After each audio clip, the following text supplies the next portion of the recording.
দুনিয়াতে যত মানুষ হোক না কেন, সবচেয়ে উত্তম কথা, দামি কথা, ভালো কথা মুহাম্মদ সাল্লাল্লাহু আলাইহি সাল্লামের কথা। তার মানে আমরা কি বুঝলাম? দুটো জিনিস হচ্ছে উত্তম, এক আল্লাহর কোরআনের কথা, আর দুই হচ্ছে মুহাম্মদ সাল্লাল্লাহু আলাইহি সাল্লামের কথা।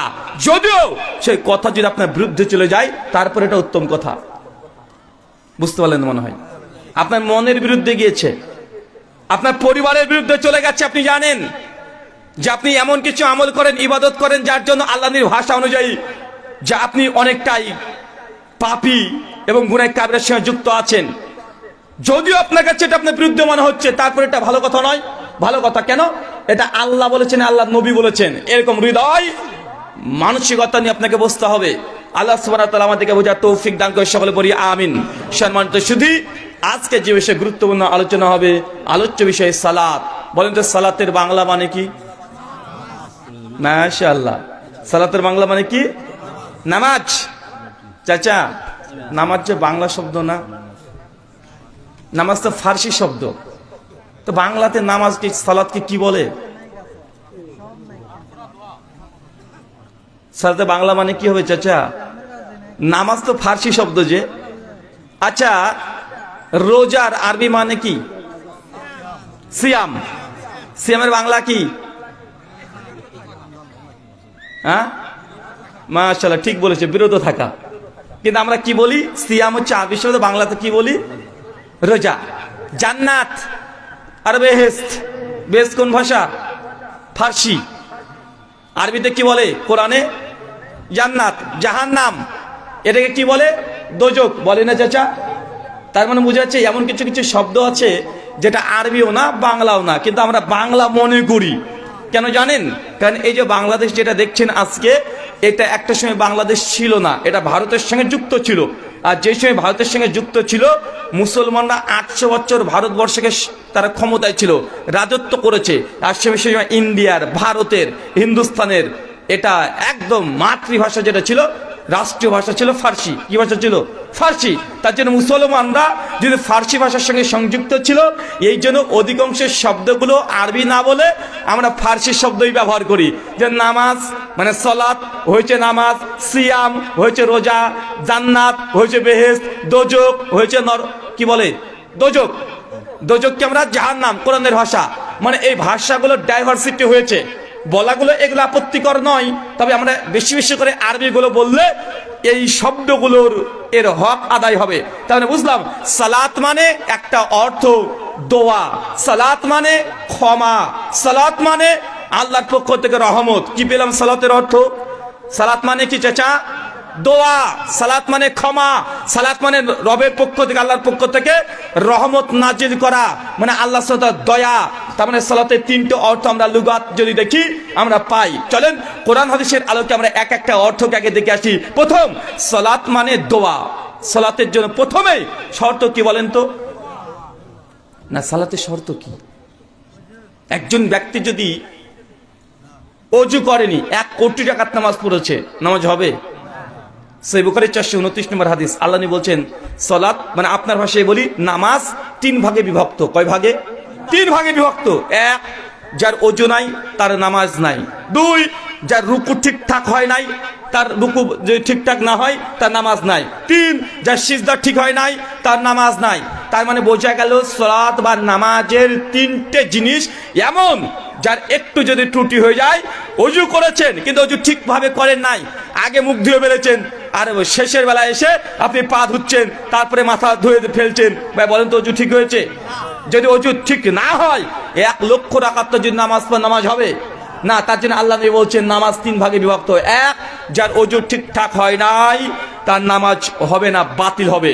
যার রুকু সিজদা ঠিক হয় নাই তার নামাজ বাতিল হবে। চলেন ওযু প্রসঙ্গে আমরা একটা হাদিস দেখে আসি। সহিহ মুসলিম হাদিস তার 1800 মানে 1800।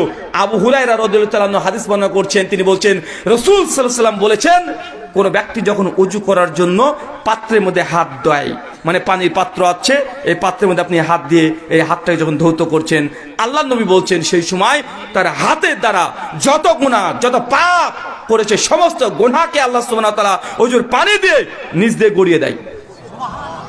আপনি ওযু করাটা বুঝেন না চাচা, ওযুর অনেক ফজিলত। আপনি অজু করার সময় তো গল্প করছেন, অন্য মানুষ করছেন, তাড়াহুড়া করছেন। আপনি যদি জানতেন যে অজুতে কত নেকি, শুধু নেকি না, অনেক ইবাদত আছে নেকি পাওয়া যায়, কিন্তু খুব কম ইবাদত আছে যে ওই ইবাদতটা করলে গোনা ঝরে যায়। নেকি পাওয়াটা আলাদা জিনিস, আর আগে যে গোনা পাপ করেছেন সে পাপগুলো ঝরে যাওয়া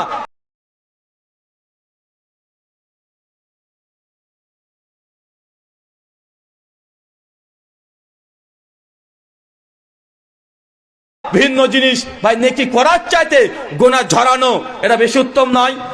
নেকি করাটা বেশি উত্তম না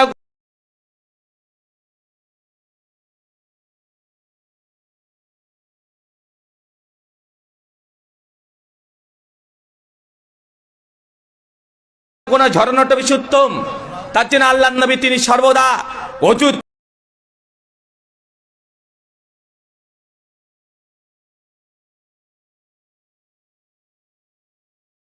থাকলেও তিনি অজু করা প্র্যাকটিস করতেন। মানে নবীর অজু আছে, দেখছে যে আমি আসরে নামাজ পড়লাম অজু আছে, মাগরিব পর্যন্ত অজু আছে, তারপরেও নবী বেশি বেশি অজু করতেন। সুনান তিরমিজি 67 নম্বর হাদিস, আল্লাহর নবী অজু থাকা অবস্থায় তিনি অজু করতেন, অজু করার পরামর্শ দিয়েছেন। কেন? অজু যখন করবেন মানুষ তখন আধ্যাত্মিকভাবে সে পবিত্র হয়ে যায়। হাত ধুচ্ছেন, হাত দ্বারা যত গুনাহ করেছেন সব গুনাহ আল্লাহ মিটিয়ে দেয়। হাত দিয়ে গুনাহ হয় কি হয় না? হাত দিয়ে যত গুনাহ সাগীরা ছোট ছোট গুনাহ করেছে সবগুলো আল্লাহ মিটিয়ে দিবেন। দুই, ওই বান্দা যখন পা গুলোকে ধৌত করে, তার পা দ্বারা যে গুনাহ করেছে সমস্ত গুনাহগুলোকে আল্লাহ ওইভাবে অজুর পানি দিয়ে মিটিয়ে দেয়। মানে পা দিয়ে গুনাহ মানে খারাপ জায়গায় গিয়েছেন, জান কি জান না? জান। তখন অজু করবেন যখন, তো নিয়তটাকে মাথায় নিয়ে চলবে, পা ধুচ্ছি তার মানে এখন আমার পায়ের গুনাহগুলো চলে যাচ্ছে। অজু করতে ভালো লাগবে, ভালো লাগবে কি লাগবে না? কারণ আমরা জানি না, বুঝি না যে অজু কেন করছেন, মানে রোবটের মতো হয়ে গেছেন আপনি, মানে করতে হয় তাই করছি না। নিয়তে নিয়ে চলে আসবেন, হাত ধুচ্ছি মানে এখন আমার হাতের গোনা ঝরে যাচ্ছে, দেখবেন হাত ধুতেই আপনার ভালো লাগবে। লাগবে কি লাগবে না? লাগবে। যখন পা ধুবেন তখন ঠিক এমনটাই হবে।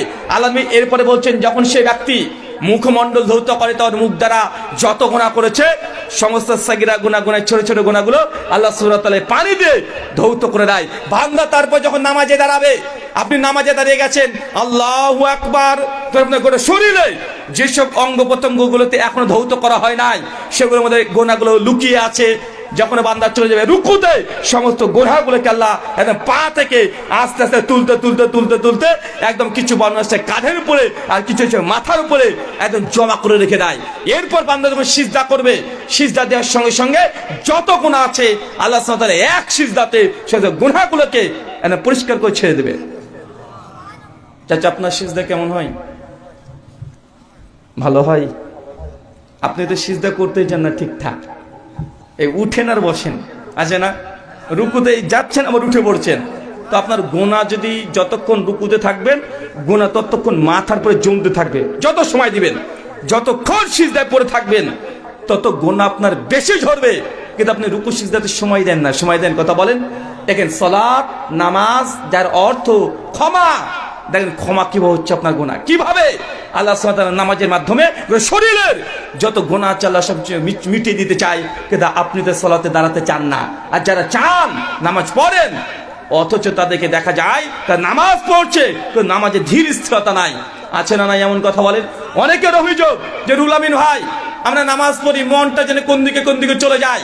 নামাজ পড়ছি একবার দোকানদারির মতো দোকান করতে শুরু করে দিয়েছি, নামাজ পড়ছি গার্লফ্রেন্ডের কাছে মন চলে গেছে। ভাই এমন সমস্যা আছে না নাই? মেয়েরা রান্না করছে, রান্না করা ছেড়ে দিয়ে নামাজ পড়তে দাঁড়িয়েছে, কিন্তু নামাজের মধ্যে ভাবছে ভাত মনে হয় পুড়ে গেল। এমন মনে হয় কি হয় না? এর কারণ আছে যে কেন আপনার মন উদাসীন হয়ে যায়। কারণ একটা মানুষের মন এট এ টাইম একই সঙ্গে দুটো চিন্তা করতে পারে। কয়টা? দুইটা। এ দেখেন, আপনি আমার কথা শুনছেন, শুনতে শুনতে দেখবেন হঠাৎ করে মনটা কোথায় চলে গেছে, যায় কি যায় না। এখন এই মনটাকে বেঁধে রাখবেন কিভাবে? বৈজ্ঞানিক একটা পদ্ধতি আছে। কি পদ্ধতি? আপনি যদি আপনার মনটাকে একই জায়গাতে স্টিল নাও এখনই বেঁধে রাখতে চান, তাহলে আপনার ব্রেনকে ব্যস্ত করে দিতে হবে। কিভাবে? আপনি যখন নামাজ পড়ছেন, আলহামদুলিল্লাহ সূরা পড়ছেন, যেই সময় পড়ছেন সেই সময় এই সূরাগুলোর বাংলা মানে মাথাতে মুখস্থ রাখার চেষ্টা করবেন। যখন আপনি বলছেন ইয়্যাকা না'বুদু ওয়া ইয়্যাকা নাস্তাঈন, এই যে বললেন সঙ্গে সঙ্গে মনে করার চেষ্টা করেন এটা মানে কি, ইয়াকা না'বুদু ওয়া ইয়াকা নাস্তাইন, আল্লাহ আমি তোমারই ইবাদত করি, তোমার কাছে সাহায্য চাই। এই যে মনে করার চেষ্টা করবেন, তার মানে একদিক দিয়ে আপনি আরবি পড়ছেন আর একদিকে মনে করার চেষ্টা করছেন। যখনই করবেন আপনার ব্রেন তৃতীয় জায়গাতে আর ছোটাছুটি করতে পারবে না, ওখানে বসে থাকবে। কথা কি বুঝতে পারলেন? এই যে নামাজের মধ্যে মনোযোগী হওয়া, নামাজের মধ্যে মন যেন চলে না যায়। নামাজ পড়ছেন যেন দোকানদারি না করেন নামাজের মধ্যে, নামাজ পড়ছেন মাঠ ঘাটে যেন আপনি চলে না যান, নামাজ পড়ছেন এর মধ্যে যে রান্না বান্নার কথা না মনে আসে। এর জন্য একটাই মাধ্যম, আপনার ব্রেনকে নামাজের সঙ্গে সংশ্লিষ্ট রাখতে হবে। এর জন্য আরবিতে যতগুলো দোয়া আপনি পড়ছেন আপনি কমপক্ষে সেগুলো মানে আপনি মুখস্থ করার চেষ্টা করেন। খুব বেশি তো সময় লাগে না, লাগে চাচা যেমন কুল হু আল্লাহু আহাদ, এই সূরা যখন পড়বেন সমস্যা এর মানে কি এটা মনে করার চেষ্টা করেন। এর মানে তুই বলো তিনি আল্লাহ এক এবং অদ্বিতীয়, আল্লাহুস সামাদ, তিনি আল্লাহ কাহারও মুখাপেক্ষী নন, লাম ইয়ালিদ ওয়া লাম ইউলাদ, তিনি আল্লাহ কোন সন্তানকে জন্ম দেন নাই, তিনিও কারো সন্তান না, ওয়া লাম ইয়াকুল লাহু কুফুয়ান আহাদ, তার সমকক্ষ সমতুল্য কেউ নেই। এই যে সূরা যখন পড়বেন যেন মনে করার চেষ্টা করবেন, আপনার মন উল্টো দিকে যাবে? কথা বলেন, যাবে না। এটা হচ্ছে নামাজের মধ্যে নিজের মনকে একদম বেঁধে রাখার সহজ পদ্ধতি। এর চেয়ে সহজ পদ্ধতি আর নাই। আপনি রুকুতে যাচ্ছেন, রুকুর দোয়া আছে না নাই? ছোট্ট দোয়া না ওটা, ওটা বাংলা মানে মুখস্থ করতে কতটুকু সময় লাগবে বলেন তো? সালাত হচ্ছে এমন একটি ইবাদত, যে ইবাদত আল্লাহ সুবহানাহু এই দুনিয়ার ময়দানে আল্লাহ ফরজ করে নাই। সালাতকে ফরজ করার জন্য, নামাজকে ফরজ করার জন্য স্বয়ং আল্লাহ নবী মুহাম্মদ সাল্লাল্লাহু আলাইহি ওয়াসাল্লামকে আসমানে মেরাজে নিয়ে চলে গেছে। হজ কোথায় ফরজ হয়েছে? দুনিয়াতে। যাকাত কোথায় ফরজ হয়েছে? দুনিয়াতে, কোরআনের মাধ্যমে। কিন্তু আল্লাহ যখন এই সালাতকে ফরজ করবে, নামাজকে ফরজ করবে, দেখেন হজ যখন ফরজ হচ্ছে কোন আয়াত দিয়ে? সূরা বাকারা সূরা নম্বর 2 আয়াত নম্বর 183 আল্লাহ বলছেন, ইয়া আইয়ুহাল্লাযিনা আমানু, হে বিশ্বাসীগণ, কুতিবা আলাইকুমুস সিয়াম, তোমাদের উপরে রোজাকে আমি আল্লাহ ফরজ করলাম। তো রোজা ফরজ হয়েছে কোথায়? দুনিয়াতে। কার মাধ্যমে? ফেরেশতা জিবরাইল, তিনি ওহী এসে নবীকে দিয়েছেন। যখনই নামাজের ব্যাপারে এসেছে আল্লাহ সুবহানাহু ওয়া তাআলা জিবরিল ফেরেশতাকে পাঠান নাই, স্বয়ং বলছে জিবরিলকে যাও, তোমাকে ওহী নিয়ে যেতে হবে না, স্বয়ং আমার নবী মুহাম্মদ সাল্লাল্লাহু আলাইহি ওয়াসাল্লামকে তুমি আকাশে নিয়ে চলে আসো। আল্লাহ নবীকে স্বয়ং জিবরিল আসমানে মেরাজ করিয়েছেন। আল্লাহ সুবহানাহু ওয়া তাআলার সঙ্গে কথোপকথন হয়েছে। আল্লাহ সুবহানাহু ওয়া তাআলা 50 ওয়াক্ত নামাজ দিয়েছে। কত ওয়াক্ত? কথা বলেন, 50 ওয়াক্ত নামাজ দিয়েছে। চাচা আপনি বোঝার চেষ্টা করেন, সালাতের আরেকটা অর্থ হচ্ছে রহমত, দয়া। আল্লাহ যে অজস্র দয়া করে তার প্রমাণ এইটা। উম্মতের জন্য প্রথমে কত ওয়াক্ত নামাজ ফরজ ছিল? কত ওয়াক্ত? 50 না? 50 ওয়াক্ত। আল্লাহ নবী 50 ওয়াক্ত নামাজ নিয়ে তিনি চলে আসছেন। আস্তে আস্তে 6 নম্বর আসমানে একজন নবীর সঙ্গে দেখা হয়েছে। সে নবীর নাম কি? নবী মুসা আলাইহিস সালাম। আল্লাহ নবী তখন বলছেন, মুসা নবী আল্লাহ আমাদের নবীকে বলছেন যে আল্লাহ আপনার উম্মতকে কি দিয়েছে? এই ঘটনা সকলে আপনারা জানেন। আল্লাহ নবী তখন খুশি মনে বলছেন যে ফারাজা খামসিন সালাতান, আমার উম্মতকে আল্লাহ সুবহানাহু ওয়া তাআলা 50 ওয়াক্ত কি দিয়েছে? নামাজ দিয়েছে, সালাত দিয়েছে। মুসা নবী তো অবাক, বলেন কি 50 ওয়াক্ত? আচ্ছা বলেন তো, যদি 50 ওয়াক্ত নামাজ থাকতো তাহলে আমাদের কি হতো? হ্যাঁ, সবসময় মসজিদে শুয়ে থাকতে হতো। যদি 50 ওয়াক্ত নামাজ থাকতো তাহলে আমাদের মসজিদে শুয়ে থাকতে হতো না? মুসা বলছে, এই যে যান, আল্লাহর কাছে যান, ইলা রাব্বিক, রবের কাছে যান, নামাজকে কমিয়ে আনেন। আপনার উম্মত 50 ওয়াক্ত নামাজ আদায় করতে পারবে না। আমাদের নবীর সঙ্গে সঙ্গে তিনি চলে গেলেন, এ রব আমার প্রতিপালক, উম্মত 50 পারবে না, নামাজ কমিয়ে দেন। আল্লাহ বলছেন আচ্ছা ঠিক আছে, যা 5 ওয়াক্ত কমিয়ে দিলাম। তিনি চলে আসছে, এবার আছে কত? 45 ওয়াক্ত। মুসা নবী বলছে যে কত হয়েছে? বলছে 45। বলছে এই যে আবার ফিরে যান, ইলা রাব্বিক, রবের কাছে যান, আপনার উম্মত এই 45 ওয়াক্ত পারবে না। এবার বারবার যায় আর আসে, শেষে এসে বলছে কত ওয়াক্ত আছে? আর বলছে মাত্র 5 ওয়াক্ত আছে। মুসা নবী আবার বলছে এই যে আবার যান। আমাদের নবী তখন বলছে যে আমি লজ্জাবোধ করছি যে আমার উম্মত 5 ওয়াক্ত সালাত আদায় করতে পারবে না। আমি আমার রবের কাছে কিভাবে যাব যে আমার উম্মতকে 5 ওয়াক্ত আদায় করতে পারবে না? আল্লাহ তখন বলছেন যে নবী মুহাম্মদ সাল্লাল্লাহু আলাইহি সাল্লাম, আপনার উম্মত যদি 5 ওয়াক্ত যদি সালাত আদায় করে তাহলে আমি আল্লাহ তাদের আমলনামায় 50 ওয়াক্তের নেকি লিখে দেব। দেখেন, 1 ওয়াক্ত নামাজ পড়বেন 10 ওয়াক্তের নেকি পাবেন। 1 ওয়াক্ত যদি সালাত আদায় করেন মাগরিব, কত পাবেন? কত পাবেন? 10 ওয়াক্তের। আজকে মাগরিব একদিন পড়লেন মানে আল্লাহ আপনার আমল নামাতে 10 দিনের নেকি লিখে দিবেন। মানে 50 ওয়াক্ত নামাজের নেকি লিখে দিচ্ছেন, মাত্র 5 ওয়াক্ত ইল্লা জাল্লাহ রহমান আল্লাহ দয়া করছে সালাতের মাধ্যমে। উম্মতের এটা বিশেষ ফজিলত যে আপনি অল্প আমল করবেন, বেশি নেকি পাবেন। কেন আপনি জানেন না? লাইলাতুল কদর 1 রাত যদি ইবাদত করেন, ভাই বলেন তো কত দিনের ইবাদতের সমান আল্লাহ কবুল করে নাই? 1000 মাসের চেয়ে উত্তম। প্রায় 84 থেকে 85 বছর। আপনার বয়সও তো হয় নাই। আমাদের কারো বয়স আছে 85 বছর? কার আছে? কত আপনি কি কত ওয়াক্ত নামাজ পড়েছেন? কিন্তু আল্লাহ সুবহানাহু ওয়া তাআলা চান নামাজের মধ্যে লাইলাতুল কদরে কি করতে হয়? সালাত আদায় করতে হয়, রাতে দাঁড়িয়ে নামাজ পড়তে হয়। আল্লাহ নামাজের আরেকটা অর্থ হচ্ছে দোয়া। আল্লাহ দয়া, আল্লাহ সালাতের মাধ্যমে দয়া দিয়ে মুমিনের জীবনে যত গুনাহ আছে ক্ষমা করে দিতে পারে। মনে রাখবেন দুটো বিষয়, 1 নেকি কামানো, 2 নেকি নয় মানে পাপ শুদ্ধ ক্ষমা করা। পাপ ক্ষমা হয় সবচেয়ে বেশি যে ইবাদত, তার নাম নামাজ, সালাত। এই ইবাদতটাকে আপনি স্মরণ রাখবেন। আচ্ছা বলেন তো, মসজিদুল হারাম মক্কার মসজিদে যদি 1 রাকাত নামাজ পড়েন কত নেকি পাবেন? কত? 1 লক্ষ। শেখ আপনি বলেন না, আপনি আলেম নয়, আপনি কেন বলছেন? এদেরকে শিখতে দেন। মসজিদুল হারাম বুঝেন কোনটা? কাবা শরীফ। কোনটা বলেন তো? 1 রাকাত যদি মাগরিবের নামাজ পড়েন কত নেকি পাবেন? 1 লক্ষ। চিন্তা করতে পারছেন? মানে সালাত যে দয়া, আপনার উপর আল্লাহ দয়া করতে চান। আল্লাহ চান না আপনাকে জাহান্নামে দিয়ে দিতে। এই জন্য আল্লাহ যে কোনো মূল্যে আপনাকে জান্নাতে নিতে চায়। তাই একবার মসজিদুল হারামে যে নামাজ পড়েন 1 রাকাত, আল্লাহ 1 লক্ষ রাকাতের নেকি আপনার আমল নামে দিয়ে দেয়। আল্লাহ চায় না বান্দা জাহান্নামে যেতে। আচ্ছা, মসজিদুল নববী মানে মদিনার মসজিদ, আল্লাহ নবীর মসজিদ, যে এখানে দেখবেন এই গম্বুজ আছে সবুজ কালারের, আল্লাহ নবীর রওজা যেটা আছে, কবর যেটা আছে, ওই মসজিদে নামাজ পড়লে কত রাকাত নেকি পাবেন একবার পড়লে?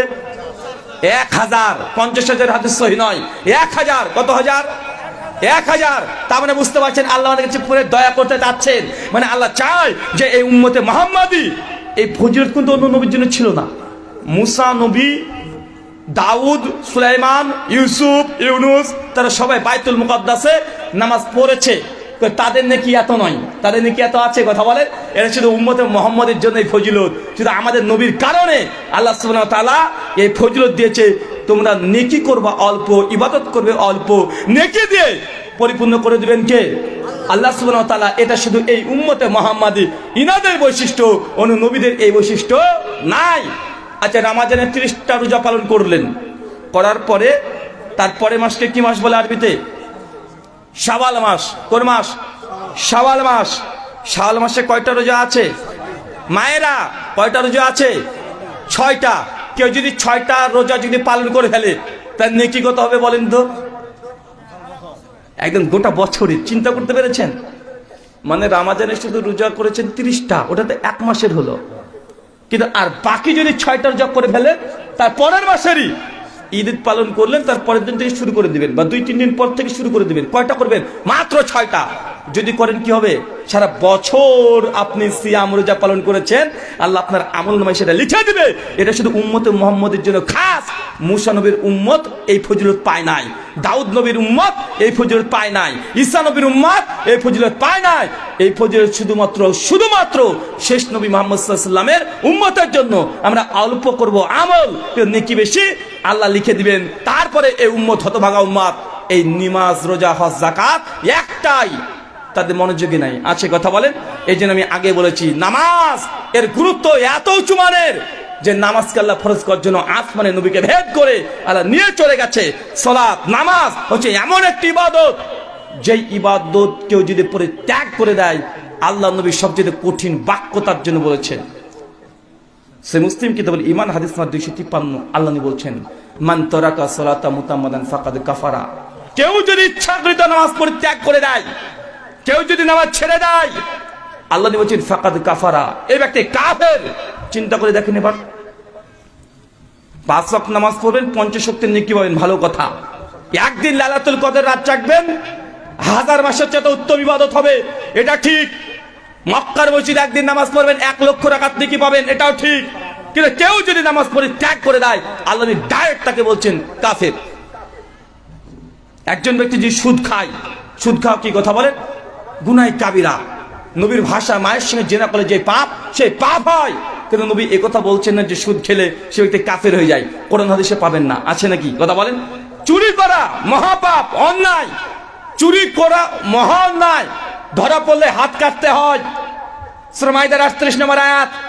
চুরি করার পরেও সে ব্যক্তি, আল্লাহ নবী বলছে না যে চোর, যে ডাকাত সে কাফের হয়ে গেছে, এ কথা কোরআন হাদিসে নাই।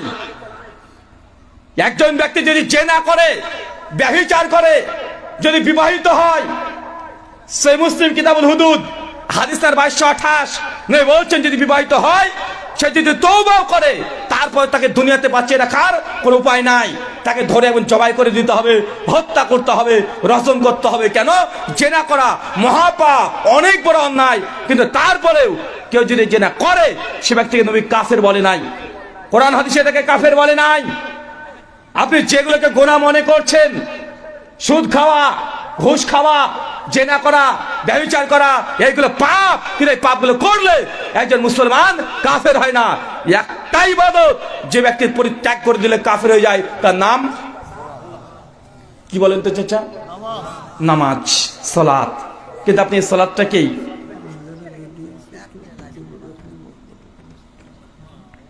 আচ্ছা, সালাত হচ্ছে এই ইবাদত যে পরিত্যাগ করলে কি হয়ে যায়? কাফের হয়ে যায়। চাচা কোন কোয়ালিটির কাফের আপনি জানেন? দেখেন তাবরানী আওসাত হাদিস নাম্বার 865, আল্লাহ নবী বলছেন যারা দুনিয়াতে নামাজ পরিত্যাগ করেছে, এদের হাসর হবে ফিরআউনের সঙ্গে। কার সঙ্গে? চিন্তা করেন, দেখেন এবার কার সঙ্গে থাকবেন আপনি। মানে আপনি যে কেমন অনুসারী হবেন। সূরা বানী ইসরাঈল আয়াত নাম্বার 71, আল্লাহ বলছে ইয়াউমা নাদউ কুল্লা উনাসিন বিইমামিহিম। কিয়ামতের মাঠে প্রত্যেক মানুষ তার সঙ্গে এই হাসর হবে যে দুনিয়াতে যাকে নেতা মেনেছে। এখন আপনি যদি নামাজ না পড়েন, আপনার হাসর কার সঙ্গে হবে? ফিরআউন, হামান, নমরুদ, এই কোয়ালিটির মানুষের সঙ্গে আপনার হাসর হবে। মানে আপনি যেমন তেমন কাফের না, আপনি ফিরআউনের মতো কাফের হয়ে উঠবেন। কেন? আপনি তার উম্মত হিসেবে উঠবেন, নবীর উম্মত হিসেবে উঠতে পারছেন না। কিন্তু এই গুনাহ, এটা যে বড় গুনাহ, গুনাহ কাবিরা করলে যে বেঈমান হয়ে যায় মানুষ, এটার দিকে কোনো ভ্রুক্ষেপ নাই। ভ্রুক্ষেপ আছে? কথা বলেন। আপনি মেয়েটার বিয়ে দিতে যাবেন, দেখবেন সে টাকা পয়সা রোজগার কত করে, মাসে বেতন কত পায়, বিজনেস কেমন, তার বাড়ি ঘর কেমন, দেখতে ছেলেটা কেমন, মাঠে কয় বিঘা জমি আছে, সব দেখেন। কিন্তু এতটুকু দেখেন না যার সঙ্গে বিয়ে দিচ্ছেন এ মুসলমান না কাফের, এটা দেখতে চান না। তার মানে ও নামাজ পড়ে কি পড়ে না, আপনি এটা ভুল করেও আপনি জানার চেষ্টা করেন না। আছে না নাই? কথা বলেন। আছে, মানে আপনি নিজেই করেন। একজন যদি হুজুর দেখছেন যে কোরআনের হাফেজ, মসজিদে ইমামতি করছে, মাদ্রাসায় পড়াচ্ছে, 30,000 টাকা ইনকাম এই হুজুরের। আর একটা মানুষ আছে, সে প্রাইমারি স্কুলে শিক্ষকতা করছে, তারও মাসে 30,000 টাকা ইনকাম। যিনি শিক্ষক তার সাথে দেখা যাচ্ছে হুজুরটা বেশি দেখতে সুন্দর। আপনার মেয়ে আছে, বিয়ে আপনি কার সঙ্গে দেবেন? একদম মন থেকে বলবেন। এখানে তাকওয়া দেখাবেন না, ওলি সাজার চেষ্টা করবেন না, এখানে ওলি সাজবেন না। বিয়ে কার সঙ্গে দেন? ওই দেখেন, দেখেন ঠিক বলে দিয়েছে। সমাজ এটাই করে। আর ওই মেয়েটা তো ভাববে, বাপরে বাপ, এই হুজুরের সঙ্গে বিয়ে করা যাবে না। হুজুরের সঙ্গে বিয়ে যদি করি রে বাবা, তাই রাত্রিবেলাতে ভোরবেলায় শীতের সময় গোসল করাবে, ভোরবেলাতে ঘুম থেকে ডেকে তোলাবে। আমার আগেকার যতগুলো বন্ধু বান্ধব আছে তাদের সঙ্গে মিশে যাবে না, ফেসবুক আর ব্যবহার করতে দেবে না। মোটরসাইকেলের পেছনে বসে, মানে ঘোরার যে ছোটবেলাকার শখ ছিল ওর, যে বিয়ের পরে স্বামী সে পেছনে একদম মোটরসাইকেলের পেছনে ঘুরে বেড়াবে, এখানে ওখানে ছুটবে, এটা হবে না। মানে ও আগে 8-7 ভেবে ও নিজে হাঁটাহাট করে বসে থাকবে, আমি বিয়ে করবো না, তাও ভালো, সারা জীবন আয় বুড়ো থাকবো, তারপরে হুজুরের সঙ্গে বিয়ে করবো না। আছে না নাই? কথা বলেন। আবার এই নির্লজ্জ মেয়েগুলোই দেখা যাচ্ছে ওই টাকালা ভুড়িওয়ালা কোটিপতির সঙ্গে বিয়ে করেছে। বিয়ে করার 10 বছর পর যখন সন্তানের বয়স 7 হয়ে গেছে, ওই মেয়েটাই তখন হুজুরের কাছে এসে বলবে যে হুজুর, আমার স্বামীটা না মদ খায়, কতদিন ধরে বুঝাচ্ছি শুনে না, হুজুর আপনি একটু বুঝায়েন। এই চিটিংবাজ মেয়েকে বিয়ের আগে ভাবার দরকার ছিল। আবার ওই মেয়েটা এসে বলবে যে হুজুর আমার স্বামী প্রতিদিন আমাকে মারে। ভাই আছেন না, কথা বলেন। আমার স্বামী আমাকে সময় দেয় না, ওর সঙ্গে আরেকজন মেয়ের পরকীয়া আছে, ও যে স্কুলে চাকরি করে ওখানকার এক ম্যাডামের সঙ্গে তার সম্পর্ক আছে। ওই মেয়েটা এসে এখন আমাদেরকে বলছে, হুজুরদেরকে বলছে যে আমার স্বামীটাকে একটু বুঝান না, ওকে কোনো রকম একটু নামাজে নিয়ে আসেন না, কোনো রকম মসজিদে নিয়ে আসেন না, একটু নামাজের দাওয়াত দেন না। এই মেয়েটার আগে বোঝার দরকার ছিল। বিয়ে করার আগে তুমি হুজুর বলে পরে ত্যাগ করে দিয়েছো। তুমি টাকার পেছনে, তো টাকা আছে, চাকরি আছে, বাড়ি গাড়ি আছে, এই দেখে বিয়ে করেছো। 5 বছর যেতে না যেতেই তুমি আবার বলছো যে আমার স্বামীটাকে একটু হুজুর বানিয়ে দেন না। একটা কথা বাংলাতে মানে প্রবাদ আছে যে দাঁত থাকতে দাঁতের মর্যাদা না দিলে তার ভাগ্যে এটাই হয়। সমাজ আজ তাই দেখবেন অধিকাংশ জায়গায় বিয়ের পরে অধিকাংশ মেয়েরা এখন তালাক দেয়। তালাক কারা দেয় এখন? তালাক কারা দেয়? তালাক এখন মেয়েরা বেশি দেয়। আপনাদের বাংলাদেশ ঢাকা উত্তর সিটি কর্পোরেশন, দক্ষিণ সিটি কর্পোরেশনের রিপোর্ট বলছে, বাংলাদেশের প্রথম আলো যে পত্রিকা আছে 2022 সালের 12 ফেব্রুয়ারি, তারা বলছে যে বাংলাদেশে 2022 সালে টোটালে প্রায় 14,000 তালাক হয়েছে। তার মধ্যে প্রায় 9,000 তালাক মেয়েরা ছেলেদেরকে দিয়েছে। চিন্তা করতে পেরেছেন? মেয়েরা ছেলেদেরকে দিয়েছে। কেন? কারণ আছে। মেয়েরা এখন চাকরি করে, যে মেয়েরা চাকরি করে না চাচা, এখন গার্মেন্টসে চলে যাচ্ছে, 8,000, 9,000, 10,000 টাকা ইনকাম করছে, ওভার টাইম করলে 12-14,000 টাকা ইনকাম করছে। তো আপনার কথা শুনতে আসবে নাকি? আপনি যদি ভাই পানিটা একটু গরম করে দাও, গোসল করো, কাজ নাই, আমাকে এখন যেতে হবে চাকরি, তো তোমার পানি গরম করে দেবো, তুমি গরম করে নাও, বলবে কি বলবে না? আপনি ছেলে মানুষ, আপনার আগে তোমার কাজ আগে না, আমার এটা আগে, ঝামেলা লেগে যাবে, তোর বলবে তোর ভাত খাবো না, যা তোকে তালাক দিয়ে দিলাম। ভাই এমন আছে না নাই? কথা আছে না নাই? আছে। কারণ মেয়েরা ঘর থেকে বেরিয়ে গেছে। মেয়েরা এখন বর্তমানে প্রেক্ষাপটে তারাই লিড করার চেষ্টা করছে। আমি এটা ভালো মন্দ সেদিকে আলোচনা করতে চাচ্ছি না, আমি জাস্ট এতটাই বলছি, আপনি যখন মেয়েটার বিবাহ দিতে যাচ্ছেন বা আপনি যে মেয়েটাকে বিয়ে করছেন সে মেয়েটা বা ছেলেটা মুসলমান না কাফের, আগে আপনাকে বিবেচনা করতে হবে। অন্তত জেনে রাখেন, কোন হুজুর যদি আপনার মেয়েকে যদি বিয়ে করে বা আপনি যদি হুজুরের সঙ্গে বিয়ে দেন, হুজুর না, হুজুর মানে মাদ্রাসায় পড়তে হবে এমন নয়। সাধারণ জেনারেল ছাত্র অনেকেই আছে যারা ইয়াং বয়সে মুখে দাড়ি রেখে দিয়েছে, 5 ওয়াক্ত নামাজ আদায় করছে, পর্দাকে মেনটেন করে চলে, মাহরম নন মাহরম মেনটেন করে চলে। এই পাত্রে হাতে যদি তার ইনকাম কমও থাকে, মেয়েটা যদি বিয়ে দিয়ে দেন, কমপক্ষে জেনে রাখবেন রাত্রিবেলাতে আপনার মেয়ের উপরে মানসিক শারীরিক কোন টর্চার হবে না। মদ খেয়ে এসে পেটাবেও না। কিন্তু আপনি যদি এটা না মানেন, দেখেন সমাজে কি হচ্ছে। 10 বছর পরেই দেখবেন, 7 বছর, 5 বছর, 3 বছর পরেই সংসারে দাও দাও করে আগুন জ্বলবে, ডিভোর্স পর্যন্ত হয়ে যাবে, তালাক পর্যন্ত হয়ে যাবে। কেন? এটা হচ্ছে আপনি আল্লাহর নবীর যে বিধানকে ইগনোর করার জন্য। আল্লাহ সুবহানাহু ওয়া তাআলা তুমি আমাদেরকে বোঝার তৌফিক দান করো, সকলে পড়ি আল্লাহুম্মা আমিন। মেয়েদের মধ্যে কিছু মানুষ গিয়েছে, কিছু মেয়েরা গেছে, বৈঠকে দানের জন্য অনুরোধ করা হয়েছে। আপনারা দ্রুত আপনাদের দানগুলোকে কমপ্লিট করবেন। সালাত হচ্ছে এমন একটি ইবাদত, যে ইবাদত কেউ যদি পরিত্যাগ করে দেয় সে ব্যক্তি ফেরাউনের মতো কাফের হয়ে থাকে। কিন্তু বাঙালি মুসলমান আমরা এখনো বুঝতে পারি নাই যে সালাত পরিত্যাগকারী এত ভয়ঙ্কর, এত ভয়ঙ্কর। চিন্তা করে দেখেন, সহিহ বুখারী 1017 নম্বর হাদিস, আল্লাহ নবী বলছেন, নামাজ যে মাপ কোনো পুরুষ মানুষের নাই। বয়স যদি 7 হয়ে যায় নামাজ পড়তে বাধ্য। 10 বছর বয়স হয়ে গেছে ছেলে কিন্তু নামাজ পড়ে না, বাপ যদি মনে করে তাকে বেত্রাঘাত করবে, জোর করে নামাজ পড়াতে পারবে। ইসলামের অন্য ইবাদত জোর করে করার কথা নাই। নামাজ একমাত্র ইবাদত যে 10 বছর হয়ে গেলে আপনি সন্তানকে বেত্রাঘাত করতে পারবেন। ওখানে যদি আমরা বলি না লাইক রাফির দিন, দিন নিয়ে কোনো জবরদস্তি নাই, ওটা কাফেরদের ক্ষেত্রে, মুসলমানদের ক্ষেত্রে নয়। মুসলমান হয়ে গেছেন, জোর করে মেরে ধরে পিটিয়ে আপনাকে মসজিদে এসে সালাত আদায় করতে আপনি বাধ্য। 4 ইমাম, ইমাম আবু হানিফা, ইমাম শাফি, ইমাম মালিক, ইমাম আহমেদ বিন হাম্বাল, 4 ইমাম।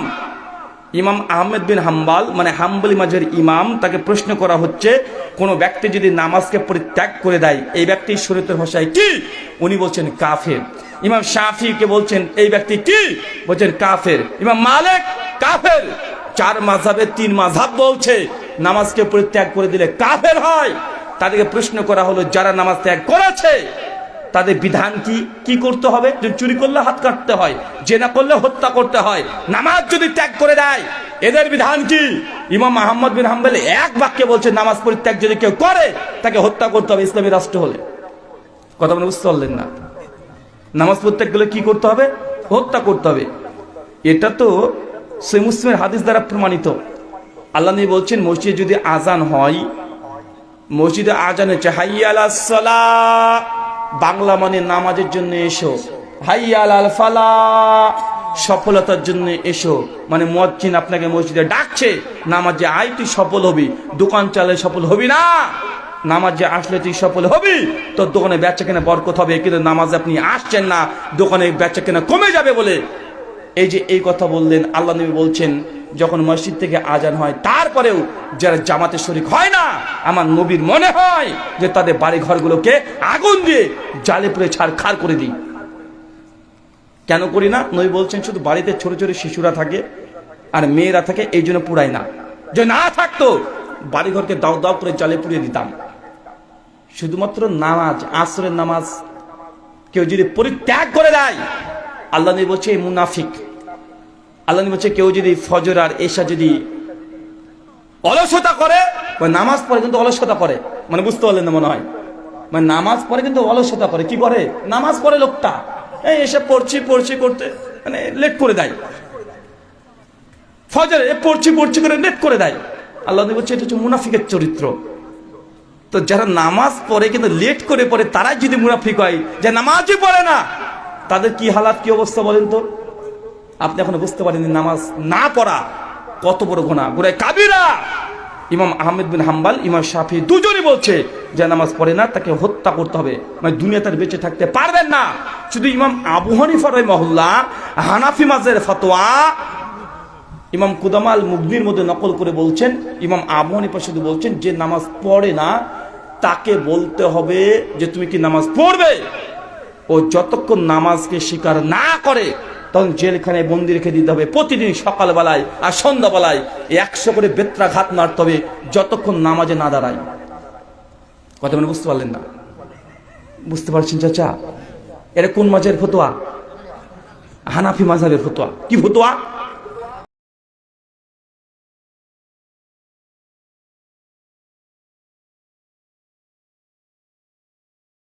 যারা নামাজ পড়ে না, যারা দাবি করছে আমরা হানাফি, এরা হানাফি না। এরা এমনি দাবি করছে এরা হানাফি, এরা হানাফি না। যদি হানাফি যদি হতো তাকে মসজিদে আসতে হবে, নামাজ পড়তে হবে। যে না পড়ে তাকে জেলখানায় প্রতিদিন 100 করে বেত্রাঘাত মারতে হবে। মানে দুনিয়াতে ও বেঁচে থাকবে এটা ঠিক, কিন্তু প্রতিদিন 100 করে বেত্রাঘাত ভেঙে দিতে হবে। এটা হানাফি মাযহাবের ফতোয়া। এই ফতোয়া আমরা কেউ মানতে চাই না। মানতে চাই? কথা বলেন। এই ফতোয়া মানতে চায় না। আল্লাহ সুবহানাহু ওয়া তাআলা সালাতের এত গুরুত্ব দিয়েছে। সূরা নাসাই হাদিস 466 আল্লাহ নবী বলছেন, কিয়ামতের মাঠে বান্দার প্রথম যে হিসাব নেওয়া হবে আর সালাত, সেটা সালাত মানে নামাজের হিসাব কিয়ামতের মাঠে প্রথম হবে। আপনি তো কুরবানি নিয়ে মাতামাতি করেন, হুজুর 7 ভাগা কুরবানি দেওয়া যাবে কি যাবে না? হুজুর একটা কুরবানির গরু 5 জন কুরবানি নেবে, 2 জন আকিকা দিয়ে দেবে, হবে কি হবে না? হুজুর আমার গরুর কুরবানি রেখেছিলাম, এই কানটা একটু কেটে গেছে, এখন কুরবানি করা যাবে কি যাবে না? মানে কত মাসালা শুধু কুরবানি প্রসঙ্গে। কুরবানি ফরজই না। কুরবানি ফরজ। ফরজ কি কি? নামাজ, রোজা, হজ, যাকাত, এই তো ফরজ, তাই না? এর মধ্যে কুরবানি আছে। কথা বলেন। কুরবানি প্রসঙ্গে ইমাম মালিক বলেছেন, যার সামর্থ্য আছে তার জন্য সুন্নাত, যার সামর্থ্য নাই তার জন্য সুন্নাত না। মানে যার সামর্থ্য আছে তার জন্য কি কুরবানি সুন্নাত। কিয়ামতের মাঠে আপনার আগে কুরবানি কি দিয়েছেন, কয় ভাগা দিয়েছেন? গরু দিয়েছেন, ছাগল দিয়েছেন, না ভেড়া দিয়েছেন, না দুম্বা দিয়েছেন, না উট দিয়েছেন? এই প্রশ্ন আপনাকে করা হবে না। কিয়ামতের মাঠে প্রথম আপনাকে প্রশ্ন করা হবে তোমার সালাত। যার সালাত পেয়ে আল্লাহ খুশি হয়ে যাবে, তারপর আল্লাহ বলবেন এবার দেখি তো তোমার হজটা কেমন হয়েছে। মানে সালাতের হিসাব যতক্ষণ না হচ্ছে, 7 লাখ টাকা খরচ করে হজ করেছেন, হজের খাতায় খুলবে না। অনেক হাজি সাহেব আছে না নামাজ পড়ে না, আছে না নাই? অনেক হাজি সাহেব আছে নামাজ পড়ে না, আছে না নাই? 3-4 বার উমরা করে দিয়েছে, নামের পূর্বে হাজি লাগছে, কিন্তু মসজিদে নামাজই পড়তে আসে না। অনেক মসজিদের কমিটি আছে, কমিটির যিনি সভাপতি, মসজিদ কমিটির সভাপতি, ও শুধু শুক্রবারে নামাজ পড়তে আসে, আছে না নাই?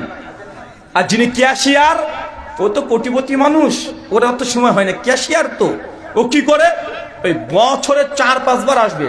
একদিন ঈদের দিন, 2 ঈদের দিনে আসবে, আর 27শে রমজান আসবে। এই কে বলেন তো ভাইজান? এই সমাজে ক্যাশিয়ার আছে না নাই? কারণ ওর অনেক টাকা, মসজিদে ছাদ ঢালা হবে, ওই একাই বলে 50 টাকা আমি দিয়ে দেবো, যাও আপনি বলছেন ঠিকই আছে, 50 টাকা দিয়েছে, নামাজের কি দরকার, ও তো টাকা দিয়ে দিয়েছে, তার জন্য মসজিদে ক্যাশিয়ার হয়ে গেছে। মানে আপনাদের মসজিদের কথা বলছি না, কিন্তু আপনাদের মসজিদে এমন হলে আমি জানি না, মানে আপনাদের মসজিদে কি অবস্থা আমার জানা নেই, কিন্তু এমন মসজিদ এমন সমাজ আছে না, নাই কথা বলেন, আছে। আজকে আপনার এই আলোচনা হলো, কিন্তু তারপরেও ফজরে দেখবেন এলাকাতে আজকে ওয়াজ মাহফিল শুনতে যত মানুষ এসেছেন, ফজরে মুসল্লি এত হয়। চাচা কয়জন হয়? 10 জন থেকে 20 জন, তাও হয় না, মানে 10 জনও হয় না। অথচ চিন্তা করে দেখেন, সালাত এমন একটা ইবাদত, যে ইবাদত পার্থক্য করে আপনি মুসলমান না আপনি কাফের। আল্লাহ সুবহানাহু ওয়া তাআলা বোঝার তৌফিক দান করে, সকলে পড়ি আমিন। সহিহ বুখারী 1170 নম্বর হাদিস, আল্লাহ নবী সালাতে গুরুত্ব দিয়ে বলছেন, কেউ যদি সালাত আদায় করতে হয় দাঁড়িয়ে, নামাজ কিভাবে পড়তে হয় কিভাবে কিভাবে নামাজ পড়তে হয়? দাঁড়িয়ে। আল্লাহ নবী বলছেন, যার সামর্থ্য নাই, দাঁড়াতে পারছে না, সে বসে পড়বে। যার বসার সামর্থ্য নাই, সে শুয়ে শুয়ে পড়বে। যার শোয়ার সামর্থ্য নাই, হাত পা বসে হয়ে গেছে, সে ইশারা দিয়ে নামাজ পড়বে। তারপরেও নামাজের মাপ নাই। নামাজের মাপ আছে? কথা বলেন, নামাজের মাপ আছে? বয়স যদি 10 পার হয়ে নাই, আপনি যত অসুস্থ হন, তারপরে নামাজ আছে, নামাজ মাপ আছে। মেয়ে যখন পিরিয়ড অবস্থায় থাকবে, হাইস অবস্থায় থাকবে, আর বাচ্চা হওয়ার পরে 40 দিন মেয়েদের জন্য আল্লাহ নামাজ মাফ করেছে। ছেলে মানুষ, বেটা মানুষ, তার জন্য যে নামাজ মাপ আছে, এমন কোন সময় দুনিয়াতে আল্লাহ সৃষ্টি করেনি। 5 ওয়াক্ত সালাত ফরজ। আপনি যদি মুসাফির হয়ে যান, ঢাকায় চলে গেছেন, ঢাকায় কোন কাজে, আল্লাহ জানেন যে আপনার কষ্ট হচ্ছে, আমার বান্দার কষ্ট হচ্ছে, সে ট্রেনে যাচ্ছে, বাসে যাচ্ছে, 5 ওয়াক্ত যত ওয়াক্ত সালাত আদায় করতে পারবে না। আল্লাহ সূরা নিসা 103 নম্বর আয়াত অবতীর্ণ করে দিয়ে বলছেন, নামাজ শেষে কসর করে নাও, বান্দা নামাজকে কসর করে নাও। 5 ওয়াক্ত পড়ার দরকার নেই। যেমন তুমি মুসাফির হবে, তো নামাজকে কসর করে নাও। সালাত আইনে, জামাত আইনে নামাজকে জমা করে নাও।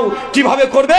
তখন মাগরিব আর এশাকে একসঙ্গে পড়ে নাও, আর জোহর আর আসরকে একসঙ্গে পড়ে নাও, আর ফজরকে একসঙ্গে করে নাও। নামাজ ছিল 5 ওয়াক্ত। আল্লাহ বলছে 5 ওয়াক্ত তুমি পারছো না, তুই সফরে আছো, কষ্টের জীবনে আছো, 3 ওয়াক্তে নিয়ে আসো। তারপরেও আল্লাহ নামাজ মাফ করেছে। জোহর ফজর 4 রাকাত, আসর 4 রাকাত, এশা 4 রাকাত। আল্লাহ জানছে বান্দা মুসাফির, এখানে কোথায় আছে কোথায় নাই ঠিক নাই, নিজের গ্রামে নাই, এলাকাতে নাই। আল্লাহ নবীর সঙ্গে সে জানাচ্ছেন যে তুই নামাজকে সময় কসর করতে পারো, নামাজকে কমিয়ে পড়তে পারো। 4 রাকাত জোহর, 4 রাকাত পড়ার দরকার নাই, 2 রাকাত পড়ো। কথা বুঝতে পারছেন না মনে হয়? মানে নামাজকে আল্লাহ মাফ করতে চাচ্ছেন না, তো নামাজে দাঁড়াতে হবে, নামাজের সময় নামাজে দাঁড়াতে হবে। 5 ওয়াক্ত নামাজ সম্ভব নয়, 3 ওয়াক্ত কর। 3 ওয়াক্ত কষ্ট হচ্ছে, 4 রাকাত করে জোহরের নামাজ পড়তে পারছো না, জোহরের আগে আছে 4, পরে 4, আর ফজর 4, টোটাল 12 রাকাত শুধু জোহরের। ওই যে বান্দার কষ্ট হবে, মুসাফির আছে, ঢাকায় চলে গেছে, এই আপনাদের এই জায়গাটার নাম কি, কি নাম? টানসন। মানে আপনাদের এটা কি, কোন জেলা? জয়পুরহাট। জয়পুরহাট থেকে ঢাকায় গেছেন, আল্লাহ জানে বান্দা কষ্ট হবে, তার জন্য আল্লাহ বলছে 4 রাকাত জোহর পড়া দরকার নেই, 2 রাকাত পর, তবু তুই নামাজ পড়। দাঁড়িয়ে নামাজ পড়তে হয়।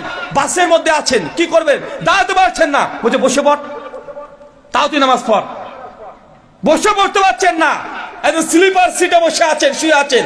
স্লিপার সিট, স্লিপার মানে বুঝেন না, শুয়ে থাকা সিট, শুয়ে থাকার মতো জায়গা আছে। কাফেররা জেলখানে আপনাকে আবদ্ধ রেখে দিয়েছে, দাঁড়ানোর কোনো পরিস্থিতি নাই, বসার কোনো পরিস্থিতি নেই, সেলের মধ্যে রেখে দিয়েছে, বসাও যায় না, শুয়ে থাকতে হয়। নামাজের ওয়াক্ত চলে এসেছে, আপনাকে শুয়ে থেকে নামাজ পড়তে হবে। হসপিটালে ভর্তি আছেন, পা ভেঙে দিয়েছে, দাঁড়াতে পারছেন না, বসতে পারছেন না। আল্লাহ নবী বলছেন শুয়ে থেকে নামাজ পড়ো।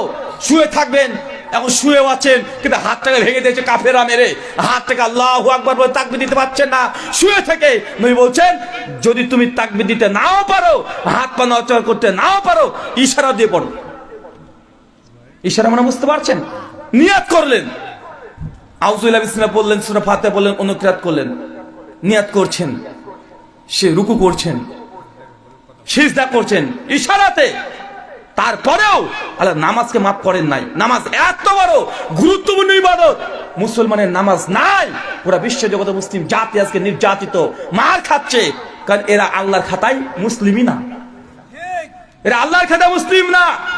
আপনি বলছেন যে 90% বাংলাদেশে মুসলমানের দেশ, 90% মসজিদে গেলে বোঝা যাবে কত শতাংশ। মসজিদে গেলে বোঝা যায়। মুসলমান হওয়ার জন্য প্রাথমিক শর্ত 5 ওয়াক্ত নামাজ ও হজ যদি সামর্থ্য হয় করবেন, যাকাত যদি আল্লাহ সামর্থ্য দেয় করবেন। আর কি আছে, আর কি আছে বলেন তো, কিছু আছে?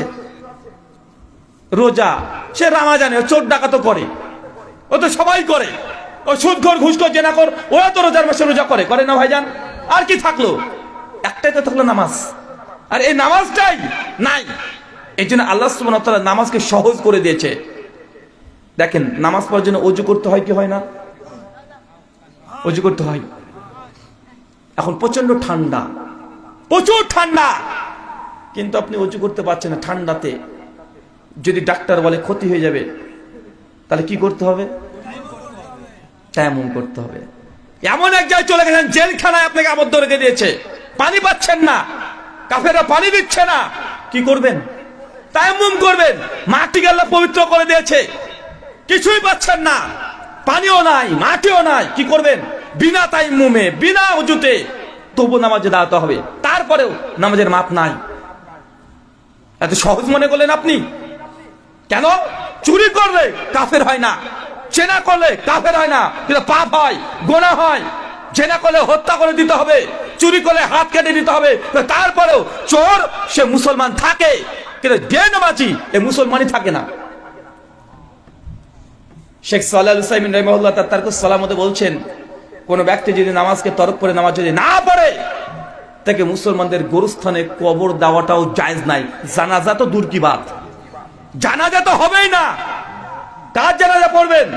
যে নিজে নামাজ পড়েন আল্লাহর জন্য, জীবনে বেঁচে ছিল আল্লাহর জন্য, একদিন মসজিদে আসে নাই, তার আবার জানাজা কিসের? সেই তো নামাজ পড়েনি, তার জন্য আবার নামাজ কেন পড়বেন আপনি? আপনার লজ্জা লাগে না? শেখ সালেহ আল উসাইমিন বলছেন যে বেনামাজি তার জানাজা তো হবেই না, হবেই না। ওকে মুসলমানের গোরস্থানেও কবর দেওয়াটা জায়েজ নয়। আপনি বুঝতে পারেন নামাজ জিনিসটা কি? তা নামাজ না পড়লে কাফের, চুরি করলে কাফের না, চুরি করলে পাপী গুনাহগার। আল্লাহ চাইলে আল্লাহ ক্ষমা করে দিবেন, কিন্তু বেনামাজির ক্ষমা আছে? বেনামাজিকে বেত্রাঘাত করতে হবে প্রতিদিন। ইমাম আবু হানিফার ফতোয়া। দেখেন, সালাত সূরা নিসার 103 নম্বর আয়াত। সবচেয়ে ভয়ঙ্কর পরিস্থিতি কোনটা? যত জেলখানায় থাকেন, যত হাত পা ভাঙা থাকেন, এটা অত গুরুত্বপূর্ণ, অত ভয়ঙ্কর পরিস্থিতি না। যুদ্ধের ময়দান সবচেয়ে ভয়ঙ্কর পরিস্থিতি হয় না? যুদ্ধের ময়দানে, যুদ্ধের ময়দানে আল্লাহ বলছেন তাও নামাজ মাপ নাই। যুদ্ধ চলছে, কাফেররা তীর মারছে, কাফেররা বন্দুক দিয়ে গুলি মারছে, কঠিন লড়াই চলছে। আল্লাহ বলছে তারপরেও নামাজ মাপ নাই। 50 জন যদি মুসলমান থাকে, 25 জন নামাজের জন্য দাঁড়িয়ে যাও, আর 25 জন অস্ত্র নিয়ে তাদেরকে ঘিরে রাখো।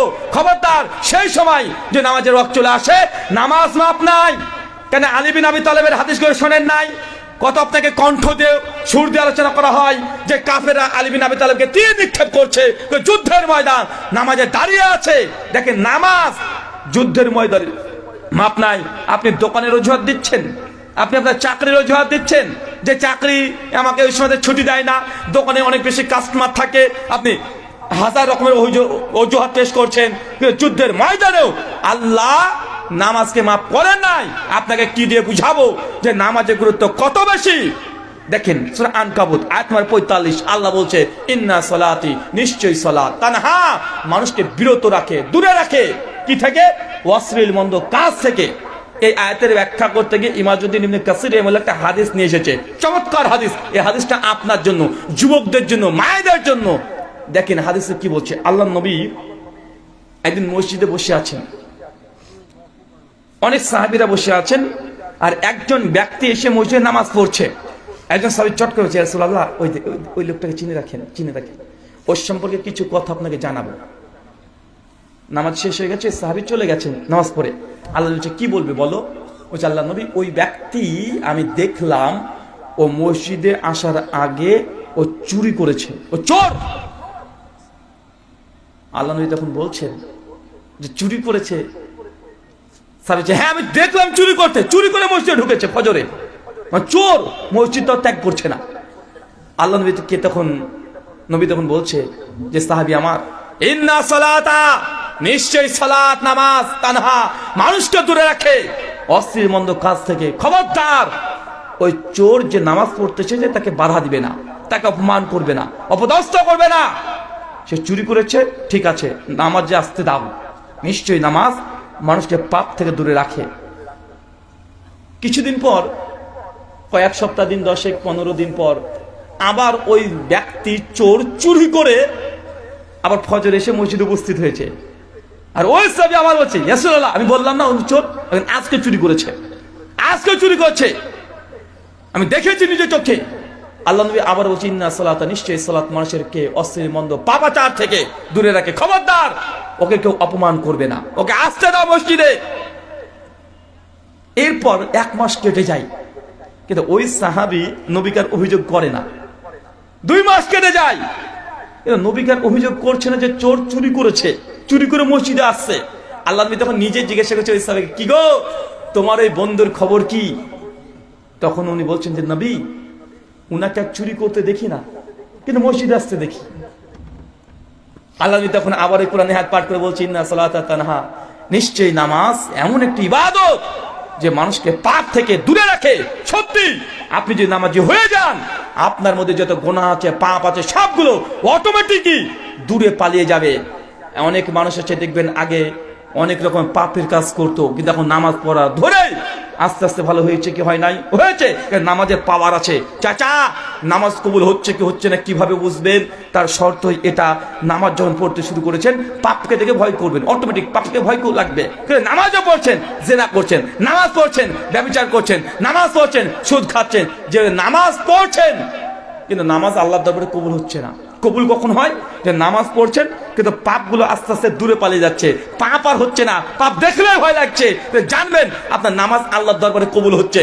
কথা কি বুঝতে পারলেন? তার মানে কি এই যে নামাজ পড়লাম, চুরি করছি কিন্তু না, তাহলে নামাজ পড়ে তো লাভ নেই? জি, তারপরেও নামাজ পড়তে হবে। কেন? চুরি করলে কাফের হয় না, নামাজ ত্যাগ করলে কাফের হয়ে যাবেন। অন্তত চুরি করছেন, চোর থাকেন। বিড়ি সিগারেট জর্দা খাওয়া হারাম, খাওয়াটা কোন কাবিরা, খেলে ইবাদত কবুল হয় না। কিন্তু আপনি বলছেন যে না, আমি গুনাহ করলাম তো নামাজ পড়ে লাভ নাই। নামাজ পড়তে হবে। কেন? অন্তত মুসলিমের খাতায় যে নামটা থাকে। কথা বুঝতে পারলেন না মনে হয়? অন্তত মুসলমান হিসেবে যেন কিয়ামতের মাঠে উঠতে পারেন। আল্লাহ যদি রহম করে, আল্লাহ আপনাকে ক্ষমা করে দেবেন। করবেন কি করবেন না? কথা বলেন, করবেন। সহিহ বুখারী 6071 নম্বর হাদিস, আল্লাহ নবী বলেন, কুল্লু উম্মতি মাগফুর, আমার প্রত্যেক উম্মতকে আমি আল্লাহ ক্ষমা করে দিব। শুধু এক শ্রেণী মানুষকে আল্লাহ ক্ষমা করবে না। তারা কারা? যারা গুনাহ করেছে, মানুষকে বলে বেড়েছে। গুনাহ করার পরে কি করে? মানুষকে বলে বেড়ায়, আছে না নাই? এখানে ছেলেরা বলে, এই ইয়াং ছেলে কটা বলে, মানে কোনো গার্লফ্রেন্ডকে পটিয়েছে, বন্ধুকে বললাম না, ওকে পটিয়ে ফেলেছি, আজকেও সে ধরেছিলাম একদম, আজকে কিস করেছে ওকে, বা আছেন না? কথা বলেন। মানে গুনাহ করে মানুষের কাছে প্রচার করে দেয়, পাপ করছে মানুষের কাছে উন্মুক্ত করে দিচ্ছে। কোন বাড়িতে কে ধরা পড়েছে? আপনার স্ত্রী বলছে, তুমি জানো ওর মেয়ে ধরা পড়েছে। মানে খুশি মনে লোকের পাপ, লোকের গুনাহকে আপনি প্রচার করছেন। করছেন কি করছেন না? করছেন। আল্লাহ আপনাকে ক্ষমা করবে না। সহিহ বুখারী 6069 নম্বর হাদিস, আল্লাহ নবী বলছেন পরিষ্কার ভাবে, কিয়ামতের মাঠে আল্লাহ সুবহানাহু ওয়া তাআলা কিছু মানুষকে নিয়ে পর্দা করে দিবে। কিয়ামতের সমস্ত মানুষ তখন দাঁড়িয়ে থাকবে, আর কিছু মানুষকে আল্লাহ সুবহানাহু ওয়া তাআলা আড়াল করে দিবে পর্দা দিয়ে। আর আল্লাহর হাতে থাকবে একটা কাগজ, ওই কাগজটা আপনার হাতে এইভাবে দিয়ে দিবে। আপনি তখন ধরবেন, আল্লাহ তখন বলবেন, বান্দা কাগজটা খোলো। আপনি তখন কাগজটাকে খুলবেন, বলে পড়ো, ইকরা, পড়তে থাকো। আপনি তখন পড়বেন, পড়ে দেখছেন যে অনেকগুলো গুনাহ লেখা আছে। আল্লাহ তখন বলবেন যে এই গুনাহগুলো চিনতে পারছো? জি, চিনতে পারছি। গুনাহগুলো কার? তখন আপনি স্বীকার করবেন, জি আল্লাহ, এগুলো আমার। আল্লাহ তখন বলছেন যে বান্দা, তুমি এই গুনাহগুলো করেছিলে দুনিয়াতে, কিন্তু মানুষের কাছে প্রচার করো নাই, গুনাহ করার পরে প্রকাশ করো নাই। এই জন্য আমি আল্লাহ দুনিয়াতে তোমার এই গুনাহগুলোকে আমিও প্রকাশ করে দিই নাই। আপনি যদি নিজের গুনাহকে লুকিয়ে রাখেন, তাহলে আল্লাহ আপনার গুনাহকে দুনিয়াতে লুকিয়ে রাখবে। আপনি যদি গুনাহ করে মানুষকে বলে বেড়ান, তাহলে আপনার এই গুনাহ আল্লাহ মানুষের সামনে প্রচার করে দিবে। কথা বুঝতে পারলেন না? কেন? সোশ্যাল মিডিয়াতে দেখছেন না, কার লিঙ্ক ভাইরাল হয়ে যায়, কেন গুনাহ করেছে, জিনা করেছে, ভিডিও করে রেখে দিয়েছে, ভাইরাল করে দিয়েছে। গুনাহ করে যদি প্রচার করেন, আল্লাহ সুবহানাহু ওয়া তাআলা আপনাকে এই দুনিয়াতে আপনাকে অপদস্থ অপমানিত করবেন। কিন্তু গুনাহ করেছেন, নিজে নিজে অনুতপ্ত হয়েছেন, তওবা করেছেন, আল্লাহ আপনার এই গুনাহগুলোকে এই দুনিয়াতে প্রচার করবেন না, প্রকাশ করে দিবেন না। কিয়ামতের মাঠে আল্লাহ শেষে বলবে যে বান্দা, দুনিয়াতে তুমি গুনাহ করেছিলে, একা একাই তওবা করে ফেলেছো, তোমার গুনাহ কেউ জানে না, তুমিও জানাও নাই। আমি আল্লাহ তোমাকে লজ্জিত করতে চাই নাই দুনিয়াতে, তার জন্য তোমার গুনাহগুলোকেও আমি প্রচার করে নাই। আজকে জান্নাতে যাও, তোমার এই গুনাহগুলোকে আমি কোনো হিসাবই দেব না। আল্লাহ ছুঁড়ে আপনার গুনার এই টুকরাকে ফেলে দিবে। কথা কি বুঝতে পারলেন চাচা? এই হাদিসটা চাচিকে গিয়ে বাইতে বলবেন, খবরদার কে কি গুনাহ করলো মানুষটা বলো না, কারণ তুমি যদি বলো তোমার গুনাহ আল্লাহ প্রকাশ করে দিবে, কিয়ামতের মাঠে তোমাকেও শাস্তি দেবে। তুমি যদি নিজেই গুনাহ করো, তুমি নিজে নিজে তওবা ইস্তেগফার পাঠ করবে, মানুষের গুনাহ খুঁজে বেড়াবে না, কে কখন পাপ করেছে এটা প্রচার করবে না, এটা তোমার নিজেরই ক্ষতি। কারণ মেয়েরা জাহান্নামে যাওয়ার অনেকগুলো কারণ, এই একটা কারণ যে তারা গুনহার কথা প্রচার করে বেড়ায়। আছে না নাই কথা বলেন? আছে। মনে রাখবেন, ছোট্ট একটা মাসালা বলে দিই। চাচা চেয়ারে বসে নামাজ পড়েন? হ্যাঁ, অনেকে আছে, প্রত্যেক মসজিদে এখন ট্র্যাডিশন হয়ে গেছে। অনেকে প্রশ্ন করে, হুজুর চেয়ারে বসে নামাজ পড়া জায়েজ না না জায়েজ? চাচা, চেয়ারে বসে নামাজ পড়া জায়েজ, তবে শর্ত সাপেক্ষে। আমরা অনেকেই চেয়ারে বসে কিভাবে নামাজ পড়তে হয় মাসালা জানি না। চলেন ছোট্ট করে দেখিয়ে দিই। চেয়ারে বসে নামাজ পড়ার দুইটা পদ্ধতি আছে। কয়টা? চাচা এটা আপনার লাগবে, চাচিকে গিয়ে ভালো করে বুঝিয়ে বুঝিয়ে বলবেন, ঠিক আছে? কারণ মেয়েরা এটা সবচেয়ে বেশি করে। এই দুইটা পদ্ধতি, এক আমার দিকে, একজন মানুষ, একজন ব্যক্তি, সে দাঁড়িয়ে থাকতে কোনো সমস্যা হয় না। কি বললাম? দাঁড়িয়ে থাকতে সমস্যা হয় না। সমস্যা কখন দেখা দেয়? যখন সে রুকু করে বা সিজদা করে, সে সব পারে না, হাঁটুর ব্যথা বা যে কোনো কারণে সে সিজদা করতে পারে না, কিন্তু দাঁড়িয়ে থাকতে তার তেমন কোনো সমস্যা হয় না। এই ব্যক্তি নামাজ পড়বে কিভাবে? এই ব্যক্তি মসজিদে প্রথমেই যাবে, গিয়ে জামাতে যেইভাবে সবাই সামিল হয় ওইভাবে সামিল হবে, নামাজ শুরু করবে দাঁড়িয়েই। কিভাবে? দাঁড়িয়েই। আল্লাহু আকবার, দাঁড়িয়ে শুরু করবে। পেছনে রাখা থাকবে তার চেয়ার, কথা বুঝতে পারলেন? নিচেই। যখন ইমাম সাহেব রুকুতে যাবে, তখন উনিও রুকুতে যাওয়ার সময় যদি রুকু দেওয়ার ক্ষমতা থাকে রুকু দেবে। রুকু দেওয়ার পরে সামি আল্লাহু লিমান হামিদা বলে দাঁড়িয়ে পড়লো, দাঁড়িয়ে পড়বে। ওর সমস্যা কোথায় বলেন তো? সে সিজদাতে, সিজদা পারে না। সিজদা যখন ইমাম সাহেব যাবে, উনি তখন চেয়ারে বসে পড়বে, বসে যতটুকু পারে এবং কাত হয়ে যাবে। কথা কি বুঝতে পারলেন? তার মানে কি হলো? ও দাঁড়িয়ে থাকতে সমস্যা নেই, রুকু করতে সমস্যা হয় না, সে সিজদাতে সমস্যা। কিন্তু আমাদের বাবুগুলো সে করে কি মসজিদে? ও একদম মসজিদে চেয়ার রাখা আছে, ডাইরেক্ট হন করে হেঁটে এসে চট করে প্রথমে বসে পড়লো। ও হেঁটে এসেছে, বেটা চিন্তা করেছেন? ও হেঁটে আসলো, কিন্তু মসজিদে এসে দাঁড়িয়ে পড়লো, সবাই বসে পড়লো, সবাই দাঁড়িয়ে আছে, ও বসে আছে। আল্লাহু আকবার। আছে না নাই কথা বলেন? না, এইভাবে দাঁড়িয়ে বসে তুমি নামাজ পড়া জায়েজ নয়। যতটুকু সম্ভব দাঁড়িয়েই আপনাকে নামাজ পড়তে হবে। আরেকজন ব্যক্তি আছে, কিরকম দেখা যাচ্ছে যে ও নামাজে দাঁড়িয়ে থাকতে পারে, বেশিক্ষণ পারে না, 1 মিনিট 1.5 মিনিট পর আর পারে না, পা ব্যথা হয়ে যায় বা মাথা ঘুরতে লাগে, যে কোনো ত্রুটি হতে পারে। এখন এই ব্যক্তি নামাজ শুরু করবে কিভাবে? নিচে ওর চেয়ার রাখাই থাকবে, আল্লাহু আকবার বলে দাঁড়িয়েই নামাজ শুরু করবে। যতক্ষণ পারবে কষ্ট করে দাঁড়িয়ে থাকবে, যখন আর পারছে না টুক করে বসে পড়বে। এবার ওর যদি রুকু দিতে সমস্যা না হয়, ইমাম সাহেব যখন রুকুতে যাচ্ছে তো বসে রুকু দেবে না, কি করবে? ও দাঁড়িয়ে আবার রুকু দেওয়ার চেষ্টা করবে। কথা কি বুঝতে পারলেন? যে সিজদাতে সমস্যা না হয় তো ডিরেক্ট নিচে গিয়ে সিজদা দিবে। মানে ও যতটুক সম্ভব সে ততটুক যেইভাবে নামাজের তরিকা ওইভাবেই পড়ার চেষ্টা করবে। কিন্তু আপনি বাবু মানুষ, একদম মসজিদে হনহন করে হেঁটে চলে আসলো, বউকে নিয়ে প্রতিদিন বাজারে ঘুরতে যায়, মেয়েকে স্কুলে থুতে যায়, কোনো সমস্যা নেই, বেচারে মসজিদে আসলে ন্যাংরা হয়ে যায়। এমন মুসল্লি আছে না যেটা এরকম অলস ব্যক্তি আছে না নাই? ওই এসে মসজিদে এসে বসে পড়ছে। জি, এইভাবে নামাজ কবুল হওয়া খুব টাফ ব্যাপার। সহিহ বুখারী 757 নম্বর হাদিস। আল্লাহ নবী একদিন মসজিদে বসে আছেন, একজন সাহাবী আল্লাহ নবীর সামনে এসে মসজিদে ঢুকেছেন, ঢুকে নামাজ পড়েছেন, নামাজ শেষ নবীকে গিয়ে সালাম দিয়েছেন, নবী ওয়ালাইকুম সালাম দিয়েছেন যে তোমার প্রতি শান্তি বর্ষিত হোক। বলার পরে আল্লাহ নবী বলছেন ইরজি, যাও ফিরে যাও, ফাসাল্লি, তুমি নামাজ পড়ো, ফাইনা কালাম তো সল্লি, তুমি নামাজ পড়ো নাই। সাহাবী অবাক, বলে কি, আর আমি তো নামাজ পড়লাম। নবী দেখলো আর নবী বলছেন নামাজ পড়োনি। ওই সাহাবী কিছু না বলে আবার মসজিদে গিয়েছে, আবার নামাজ পড়েছে। আল্লাহ নবী আবার সালাম দিয়ে নবীকে বলছে, আল্লাহ নবী বলছে ইরজি, যাও ফিরে যাও, ফাসাল্লি, নামাজ পড়ো, ফাইনা কালাম তো সল্লি, তুমি নামাজ পড়ো নাই।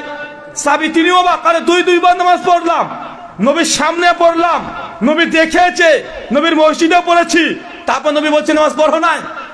ওই সাহাবী আবারও গিয়েছে, আবার নামাজ পড়েছে, নবী একই কথা, তুমি নামাজ পড়োই নাই, তুমি নামাজ পড়ো। সাহাবী তখন সিলিন্ডার হচ্ছে, ইয়া রাসূলুল্লাহ আমি এর চেয়ে ভালো করে নামাজ পড়তে পারি না, আমাকে নামাজ শিক্ষা দেন। চাচা এই হাদিস থেকে একটা প্রশ্ন আপনাকে করি, ওই সাহাবী নামাজ পড়েছে কি পড়ে নাই? কবার পড়েছে? কিন্তু নবী বলছে নামাজ যে পড়ো নাই। আল্লাহ নবী বলতে পারতেন নবী তুমি নামাজ পড়েছো, ভালো করে পড়ো নাই, কিন্তু আল্লাহ নবী বলছে নামাজ পড়ো নাই, নামাজই হয় নাই তোমার। সাহাবী আল্লাহ নবী কিভাবে নামাজ পড়বো? আল্লাহ তোমার নামাজ শিখাইছেন যে প্রথমে 60 হয়ে দাঁড়াবে, আল্লাহু আকবার বলে তুমি নামাজে দাঁড়িয়ে পড়লে রুকুতে যাবে, রুকুতে যাওয়ার সময় তোমার রুকুতে পিঠ এত স্ট্রেট সোজা থাকবে, উপরে যদি একটা যদি বল দিয়ে দেওয়া হয় ওই বলটা নিচে পড়বে না। আপনার রুকু কেমন হয় চাচা? হয় কেমন হয়? মানে এরকম 60 থাকবে একদম, এরকম ঢালু যেন না হয়, কারণ আপনার রুকুতে কেউ উঠবে না, এটা সিঁড়ি নয়, একদম ছাদের মতো 60 হবে।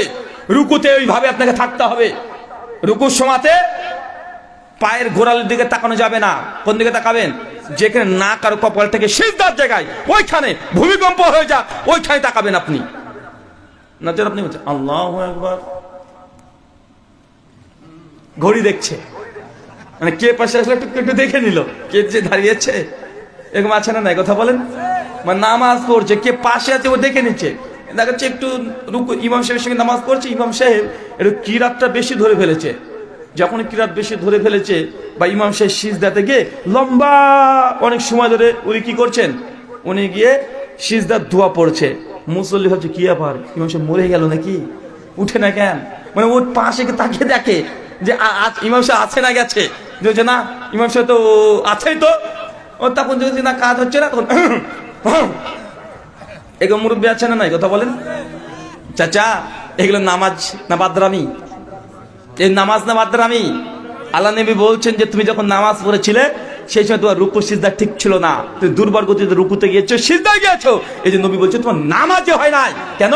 নামাজ 3 ভাগে বিভক্ত, এক ওযু নাই, নামাজ নাই, রুকু ঠিক হয় নাই, নামাজ বাতিল, সিজদা ঠিক নাই, নামাজ বাতিল। এখন আপনি বলেন আপনার রুকু সিজদা ঠিক হয় কি হয় না? কিভাবে রুকু করেন, কিভাবে সিজদা করেন? একটু যদি ত্রুটি হয়ে যায় নামাজটা বাতিল হয়ে যাবে। কোরআনুল কারীম সূরা মুমিনুন আয়াত নম্বর 1, 2, 3 আল্লাহ বলেন কদ আফলাহাল মুমিনুন আল্লাযিনা হুম ফি সালাতিহিম খাশিউন। ওই সমস্ত মুমিনরা, মুসলমানরা সফল কাম যে নামাজের মধ্যে ধীর স্থির ভাবে নামাজ পড়ে। চাচা খুব দুঃখ লাগে বলতে, আপনার তারাবির নামাজ কি হবে? কি হবে চাচা? তারাবির নামাজ কি হবে আপনার? আপনি তারাবি 8 টাকা না 20 টাকা নিয়ে মারামারি করছেন, আমি তো টেনশনে। আপনি 20 টাকা নয় 20,000 রাকাত নামাজ পড়েছেন, কিন্তু তারাবির যে গতি, 20 রাকাত নামাজ 30 মিনিট সময়, এটা মানুষ না পাই আমারে ভাই, আছে না না কথা বলেন? ঝড়ের গতিতে আল্লাহু আকবার, আলহামদুলিল্লাহ মালিক বিন দিন, আল্লাহু আকবার, সামি আল্লাহু লিমান হামিদা, আল্লাহু আকবার, আসসালামু আলাইকুম ওয়া রাহমাতুল্লাহ, আসসালামু আলাইকুম ওয়া রাহমাতুল্লাহ, আল্লাহুম্মা আমিন বিহাকে লা ইলাহা ইল্লাল্লাহ, শেষ। আছে না নাই কথা বলেন? সেটা বলেন তো এই নামাজ, এটা কি নামাজ হয়েছে? এই নামাজ কি বলেন তো? ওই মসজিদের ছাদে আটকে থাকবে, আল্লাহর আরশে বসাবে না, ওই ছাদে ফ্যানের সঙ্গে আটকে থাকবে। আল্লাহর নবী তারাবির নামাজ পড়েছে, সাহাবীরা বলছেন আবু দাউদের 1375 নম্বর হাদিস যে নবী 23শে রমাজান, 25শে রমাজান, 27শে রমাজান 3 দিন তারাবির নামাজ পড়েছে আমাদেরকে জামাতে। প্রথম দিন যেমন নামাজ পড়ালো, এত মানুষ নামাজে এসে দাঁড়ালো যে ফজর মানে সেহরির মানে লাগালাগি ব্যাপার। 27 রমাজানে এত লম্বা নামাজ পড়িয়েছে, সাহাবীরা ভাবছে যে মানে ফালা ছুটে গেল, মানে আজকে মনে হয় সেহরির ভাত খেতে পারবো না, সাহারি মনে চলে গেল। সাথে ভয় করছে যে সাহারি মনে পাবো না। চিন্তা করছেন তারাবির নামাজ একদম সাহারির ওয়াক্তে ঢুকে দিয়েছে, মানে কমপক্ষে 3.5 থেকে 4 ঘন্টা তারাবিতে দাঁড়িয়ে আছে, আর আপনার হুজুর 30 মিনিটের তারাবি শেষ। আপনি আবার মারামারি করছেন যে 20 রাকাত তারাবি। ভাই আপনি 20 কেন, 2000 রাকাত পড়েন, আমার আপত্তি নাই, কিন্তু নামাজ তো ঠিক করে পড়বেন। এই ঝড়ের গতিতে নামাজ যদি পড়েন নামাজ কবুল হবে? ওই যে আল্লাহ নিয়ে বলছেন ফাইনা কালাম তো সাল্লি, যা তো নামাজই হয়নি, তুই নামাজই পড়িস নি, নামাজ পড়। আজকে যে নবী থাকতো কি বলতো আপনাকে, যে ঝড়ের গতিতে নামাজ পড়ছেন 1 রাকাত আল্লাহর কাছে কবুল হবে? নামাজ জানো কিয়ামতের মাঠে আপনার বিরুদ্ধে সাক্ষী না দেয়, একটা নামাজের সঙ্গে আপনি বাদরামি করছেন। ওয়াল্লাহি আপনি 2 রাকাত নামাজ পড়েন তবুও ভালো, কিন্তু এত স্পিডে এত জোরে নামাজ পড়লে আল্লাহ আপনার নামাজ কবুল করবে? কথা বলেন না। আল্লাহ সুবহানাহু ওয়া তাআলা আপনাকে বোঝার তৌফিক দান করুক, সকলে বলি আমিন।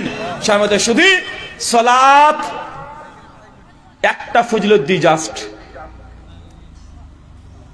সহিহ বুখারী 5758 নম্বর হাদিস। আল্লাহ বলছেন যে তোমাদের বাড়ির পাশে যদি কোনো নদী থাকে, পুকুর থাকে, একটা মানুষ যদি প্রতিদিন 5 বার নামাজ পড়ে, 5 বার গোসল করে, তাহলে তার শরীরে কি কোনো নোংরা থাকতে পারে? সব বলছেন লা ইয়া রাসূলুল্লাহ, না, আমরা তো একবারই গোসল করি। পুকুরে যদি কেউ 5 বার গোসল করে তার শরীরে কোনো নোংরা থাকবে? লা ইয়া রাসূলুল্লাহ, না, সম্ভবই নয়। আল্লাহ তখন বলছেন যে একজন মুসলমান মুসলিম যদি দিনে 5 বার সালাত তথা নামাজ আদায় করে তার আর কোনো গুনাহ থাকে না। এক জুমা থেকে আরেক জুমা যত গুনাহ সাগিরা করেছে আল্লাহ এমনি মাফ করে দেয়, এমনি মাফ করে দিবে। তো আপনি এত গুনাহ করছেন, মাফ কোথায় করবেন? আমি আগেই বলেছি, একটা হচ্ছে নেকি করা, আছে নিজের গুনাহকে ধ্বংস করা। নিজের নেকিকে ধ্বংস কে করে সবচেয়ে বেশি চাচা? নামাজ। কি কথা বলেন? নামাজ। মুসনাদে আহমদ 7165 নম্বর হাদিস। ওমর বিন খাত্তাব বসে আছেন, নবী বসে আছেন, একজন সাহাবী এসেছেন, সাহাবীর নাম হাদিসে উল্লেখ নাই। কেন নাম উল্লেখ এই জন্য সাহাবীরা করেনি, কারণ ওই সাহাবী অপমানিত হতে পারেন। এই জন্য সেই সাহাবী এসে বলছে ইয়া রাসূলুল্লাহ, মদিনাতে একটা মেয়ে ছিল, মেয়েটাকে প্রচন্ড ভালোবাসতাম, সে আমার গার্লফ্রেন্ড। আল্লাহি আল্লাহর কসম, আল্লাহর নবী, সেই মেয়েটার সঙ্গে এমন কিছু নেই যে আমি করি নাই। মানে একজন গার্লফ্রেন্ড বয়ফ্রেন্ড মানে ভালোবাসা, প্রেমিক প্রেমিকা কি করতে পারে? যুবক যুবতী, ও যে সব করেছে আল্লাহর নবী, সব কিছু বাদ দিই নাই, শুধু একটা জিনিস বাদ দিয়েছি, সেটা সরাসরি সহবাস করাটা। যখন এই কথা বলেছে ওমর বিন খাত্তাব রেগে গেছে। আরে তুই নবীর সঙ্গে কি বলছিস রে? রেগে গেছে যে তুমি নবীর সামনে কথা বলছো। আল্লাহ নবী তার কথা শুনে কিছু বলছে না, মাথা নিচু করে খেয়ে দিয়েছে। ওমর বিন খাত্তাব তাকে ধমক দিচ্ছে যে তুই কি বললে কথা? ওই সাহাবী তখন হেঁটে হেঁটে চলে যাচ্ছে। আল্লাহ তখন তাকে ডাকলেন, শোনো এদিকে এসো। এসেছে, এসে আল্লাহ নবী বলছেন যে তুমি গুনাহটা করেছো, জি, কাউকে কখনো আর বলবে না, এই পাপ আর কারো কাছে প্রকাশ করবে না। আর শোনো, প্রত্যেকদিন গভীর রাত্রিতে উঠে তুমি তাহাজ্জুদে দাঁড়িয়ে যাও, তাহাজ্জুদের সালাত আদায় করো। নিঃসন্দেহে তাহাজ্জুদের সালাত তোমার এই গুনাহকে দাও দাও করে আগুনের মতো জ্বালিয়ে পুড়ে ছারখার করে দিবে। চিন্তা করতে পারছেন? জিনার মতো গুনাহ, পাপ মিটে দিতে কে পারে? আল্লাহ পারে। ওসিলা কি? তাহাজ্জুদের নামাজ।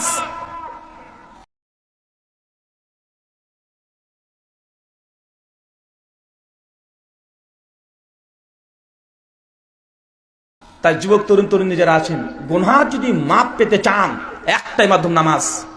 নেকি করতে চান, দান করেন, নেকি পাবেন। হজ করবেন, নেকি পাবেন। যাকাত দেবেন, নেকি পাবেন। মানুষকে খাওয়াবেন, নেকি পাবেন। এতিম প্রতিপালন করবেন, নেকি পাবেন। কিন্তু গুনাহ মাপ, নামাজ। আগে যে গুনাহ করেছেন মাপ কিসে হবে? কথা বলেন। নামাজ। নেকিও করবেন। আল্লাহ সুবহানাহু ওয়া তাআলা আমাদের প্রত্যেককে 5 ওয়াক্ত সালাত আদায় করার তৌফিক দান করে, সবাই বলি আমিন। আল্লাহ আজকের এই আলোচনার পরে আমাদের মানুষ যতজন আছে আগামী জুমাতে ইনশাআল্লাহ যদি হায়াতে আমাদেরকে বাঁচিয়ে রাখে 5 ওয়াক্ত নামাজ ইনশাআল্লাহ কবুল। জুমাতে যেন মিস না হয় ইনশাআল্লাহ। জুমাতে যদি আপনি প্র্যাকটিস ভাবে পড়েন জুমা, মাগরিব, ফজর এই 3 ওয়াক্ত আগে পড়ার চেষ্টা করেন। কি বললাম বলেন তো? জুমা মিস করবেন না, ফজর আর মাগরিব এই দুটো নামাজ মিস করবেন না ইনশাল্লাহ।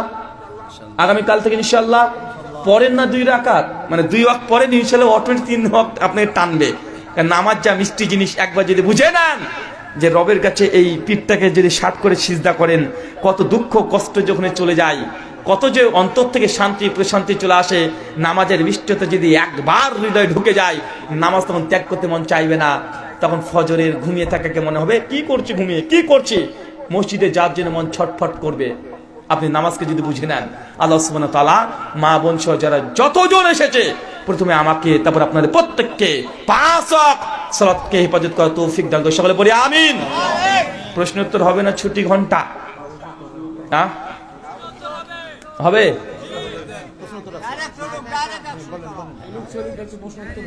জি, যে প্রশ্ন পড়তে থাকেন তাহলে।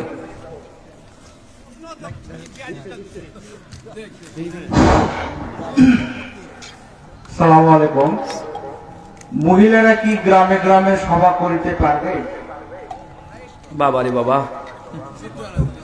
মেয়েরা কি গ্রামে গ্রামে সভা করতে পারবে? মেয়েরা করে আমার মতো আজ আমার চেয়ে তো বেশি করে নাকি? আচ্ছা আচ্ছা, শোনেন, মেয়েদের ওয়াজ মাহফিল করা শর্ত সাপেক্ষে জায়েজ, শর্ত সাপেক্ষে না জায়েজ। 1, যিনি ওয়াজ করবেন তার তাজকিয়া লাগবে বিশেষ আলেমের কাছ থেকে। যোগ্যতম বাংলাদেশের কোনো আলেম যদি থাকে, সে স্বাক্ষর দেবে যে না এ ওয়াজ করার মতো যোগ্য। কথা বুঝতে পারছেন? কারণ যে মেয়ে ওয়াজ করছে তাই সে নিজেই কিছু জানে না, উল্টা পাল্টা এসেছে, বুবু ভোট দাও জান্নাত পাবা। ভাই এমন হয় না? হ্যাঁ, হুজুর বুবু তুমি জানো নবী মুসা নবী জান্নাতে একটা কসাইয়ের সঙ্গে থাকবে, এসে ওয়াজ করে না? কথা বলেন। হ্যাঁ, এখন এই কথাগুলো ডাইরেক্ট মিথ্যা কথা। তাই ওয়াজ করার আগে মেয়েদেরকে একজন যোগ্য আলেম দ্বারা তাজকিয়া লাগবে যে না এই মেয়েটা সত্যি আলেমা, সে কোরআন হাদিস জানে বুঝে বলতে পারে। এরকম যে যোগ্য হয় তাহলে ওই মেয়েটি ওয়াজ করতে পারবে, প্রথম শর্ত। তবে এটারই শেষ নয়। 2, মেয়েটি যখন ওয়াজ করবে তার স্বামী তার সন্তানের কোনো হক নষ্ট হবে না। মেয়ের জন্য স্বামীর খেদমত করা ফরজ, ছেলেকে দেখভাল করা ফরজ। নারীদের জন্য ওয়াজ করা, দাওয়াতি কাজ করা ফরজ না। যদি ফরজ হতো, আল্লাহ নবীর কয়জন স্ত্রী ছিল গো চাচা? 11 জন। আল্লাহ বলতে পারতেন আয়েশা তুমি তো অনেক জ্ঞানী, যাও তুমি চলে যাও, ওয়াজ করো গা, যাও ওদের কাছে গিয়ে বুঝাও গা। নবী বলতে পারতেন কি পারতেন না? পারতেন না? বলতো হাফসা, ওমরের মেয়ে হাফসা তুমি তো অনেক পণ্ডিত গো, অনেক হাদিস জেনে নিয়েছো, কোরআনের আয়াত তুমি জানো, গোটা কোরআন মুখস্থ করে ফেলেছো। এক কাজ করো, তুমি যাও সিরিয়াতে চলে যাও, ওখানে মেয়েদের মধ্যে তুমি ওয়াজ করো, দাওয়াতি কাজ করো। বলতো কি বলতো না? আল্লাহ নবী জীবদ্দশাতে তার মেয়েকে হোক, তার স্ত্রীকে হোক, অন্য কোনো নারীকে হোক, কখনোই দাওয়াতে কাজের জন্য বাইরে পাঠান নাই।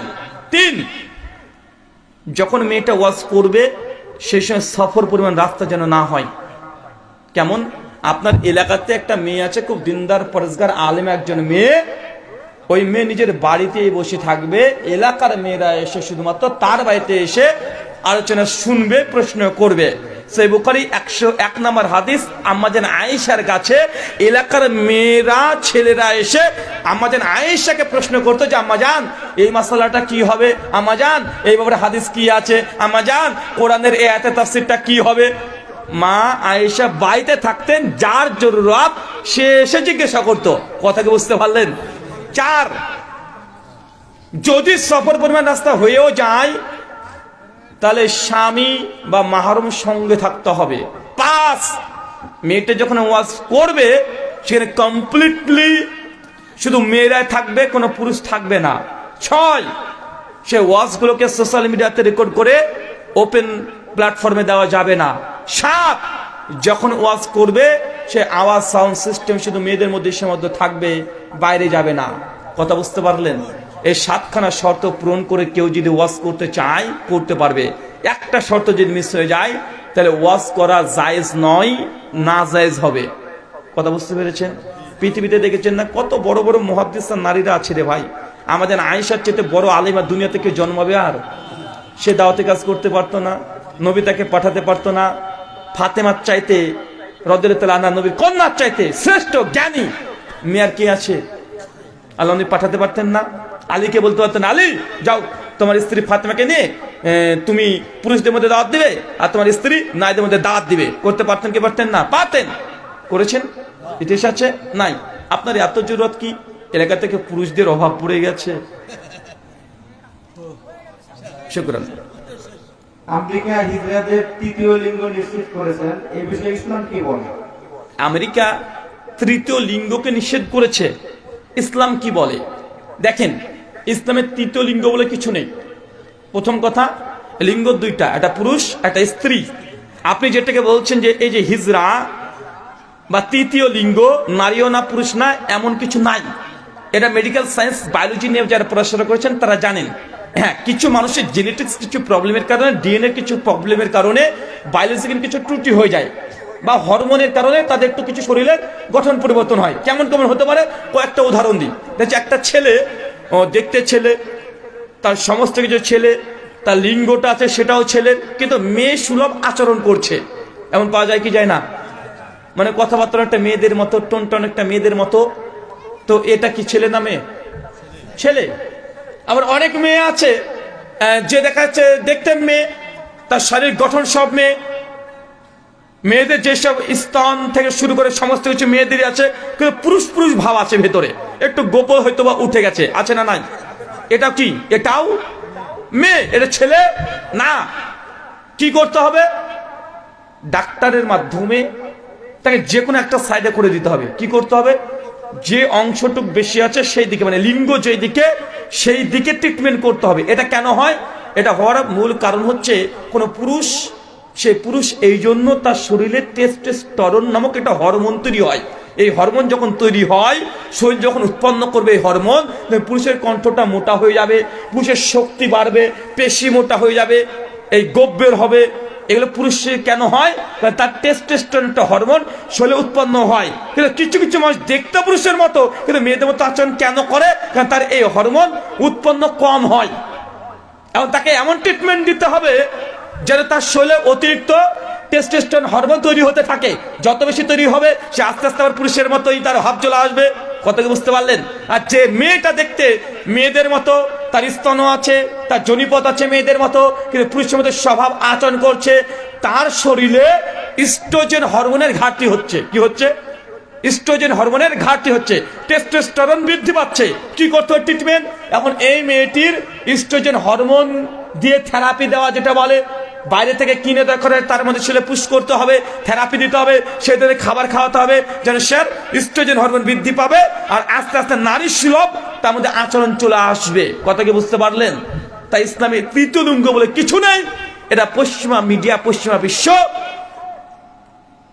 ভবিষ্যৎ প্রজন্মকে হিজড়া বানানোর পরিকল্পনা, আপনার ছেলেকে হিজড়া বানানোর পরিকল্পনা। এটা তাদের ব্যবসা, পুঁজিবাদী অর্থনীতির ব্যবসা। কারণ তারা জানে একটা ছেলেকে যদি একটা হিজড়া করা যায়, কমপক্ষে এই ট্রিটমেন্ট করতে 10 লাখ টাকা লাগবে।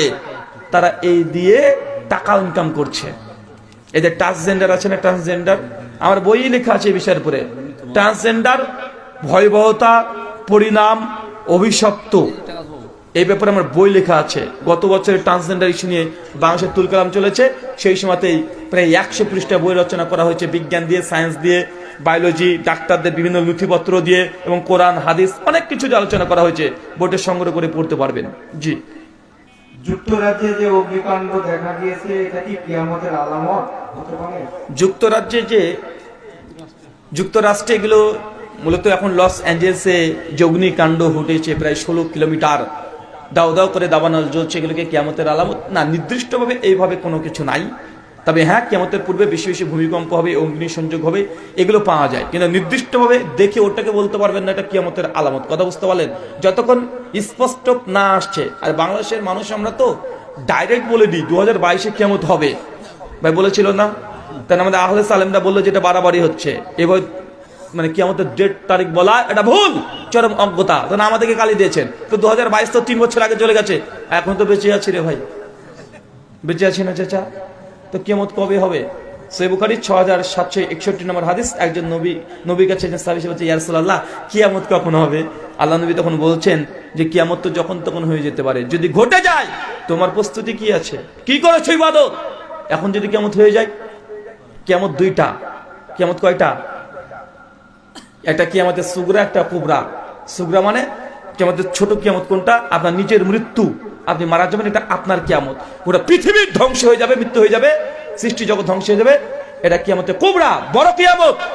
এখন যদি আপনারই জীবনে কিয়ামত চলে আসে, আপনি যদি মরে যান, আপনার আমল কি আছে, কি করেছেন ইবাদত? নই প্রশ্ন করছে। তা আপনাকে টেনশন করার দরকার নেই। কিয়ামত এটা মোটেও ভালো জিনিস না, এটা আপনার জন্য ক্ষতি বয়ে আনতে পারে কি পারে না?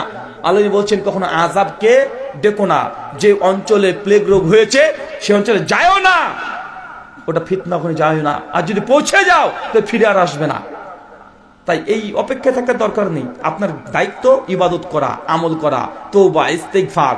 জানবেন এখন ঘুমিয়ে গেলেন, ঘুম ভাঙলেই সকাল, আর ঘুম না ভাঙলেই পরকাল। শুকরান। নাসা বিজ্ঞানীরা মহাকাশে ফেরেশতাদের ওয়াজ রেকর্ড করেছেন, তারা দাবি করেছেন, কথাটি কতটুকু সত্য? নাসা বিজ্ঞানীরা ফেরেশতাদের ওয়াজ রেকর্ড করেছেন, কথাটা আওয়াজ রেকর্ড করেছেন, কতটুকু সত্য? দেখেন, ফেরেশতারা যে পর্যন্ত থাকে ওই পর্যন্ত নাসার বিজ্ঞানীরা যেতে পারবে না, বা এখনো পারেনি। তারা কতদূর যেতে পেরেছে? ফেরেশতাদের যা গতি, নাসাদের কাছে এমন কোনো যন্ত্র নাই যে সে গতি পর্যন্ত পৌঁছাতে পারবে। সূরা মারিজের 4 নম্বর আয়াত আল্লাহ বলে দিয়েছেন যে তোমাদের একদিন আল্লাহর 50,000 বছর আল্লাহর কাছে একদিনের সমান। মানে আল্লাহর কাছে একদিন মানে আমাদের 50,000 বছর। চিন্তা করতে পারছেন? আল্লাহ বলছে ফেরেশতারা তোমাদের রূহগুলোকে আসমানে নিয়ে চলে যায়, যেটা 50,000 পৃথিবীর সময় আল্লাহর কাছে একদিন। তার মানে ফেরেশতারা কিসের তৈরি চাচা? নূর। নূর মানে কি? আলোর তৈরি। নূর মানে কি? আলোর তৈরি। আলোর গতিবেগ কত? সেকেন্ডে 3 লক্ষ কিলোমিটার। কত লক্ষ কিলোমিটার?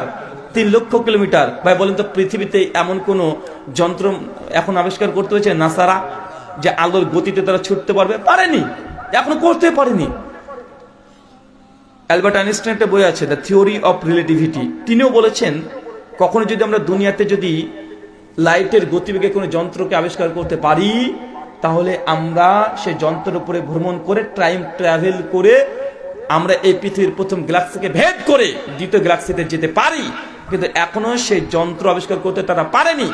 তাই যারা বলেছে যে আমরা ফেরেশতাদের আওয়াজ রেকর্ড করেছি, এটা বিশ্বাসযোগ্য নয়। বাকিটা আল্লাহু আ'লাম বিসওয়াব, তবে সম্ভব না। শুকরান। আমার ওযু করার পর এক ফোঁটা প্রস্রাব আসে, তাহলে নামাজ পড়ব না ওযু করে পড়ব? যাদের সমস্যা, ওযু করেছেন মনে হচ্ছে মনে প্রস্রাব হয়ে গেল, 1 ফোঁটা 1.5 ফোঁটা পড়ে গেল, নামাজ পড়ছেন মনে হচ্ছে পড়ে গেল, কি করবেন? এটা ইস্তেহাজা একটা সমস্যা। এক্ষেত্রে আপনার করণীয়, প্রত্যেক নামাজের পূর্বে ওযু করবেন।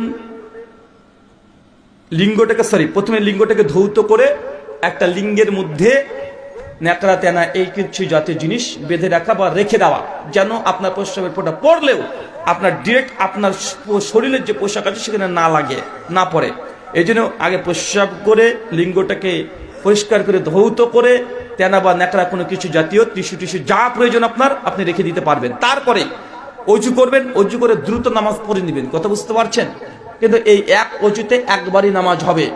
দেখছে না, মাগরিবে করেছিলেন, এসা পর্যন্ত অজু টিকে গেছে, মনে হচ্ছে না ফোঁটা টোটা পড়েনি, অজু ভাঙেনি, তারপর আপনাকে অজু করতে হবে। কথা বুঝতে পারলেন? শুকরান। দোয়া করে আমিন বলবো না আল্লাহুম্মা আমিন বলবো? দোয়া করে আমিন বলবেন না আল্লাহুম্মা আমিন বলবেন?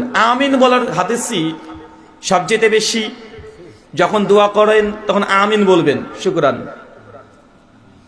ফজর ও জোহর সালাতের সময় কি তাহিয়াতুল মসজিদ সালাত আদায় করতে হয়? ফজর এবং জোহরের সময়তে কি তাহিয়াতুল মসজিদ আদায় করতে হয়? কেন রে ভাই?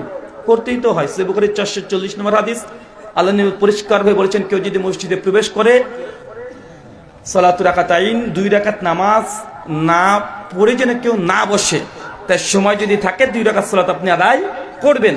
শুকরান। কোরআন মাজিদ তেলাওয়াত বলতে কি বোঝায়? আমি বলতে চাচ্ছি যে আমার যে সূরাগুলো বা আয়াতগুলো মুখস্থ আছে সেগুলো যে কোনো সময় মনে মনে পড়লে বা তেলাওয়াত করলে কি আমি তেলাওয়াত করি অন্তর্ভুক্ত হব? শুকরান। ভাই প্রশ্ন, কোরআন মাথায় মুখস্থ আছে, এখন যদি পড়ে তাহলে কি তেলাওয়াতের নেকি পাবে, না মুসাফ দেখে দেখে পড়তে হবে?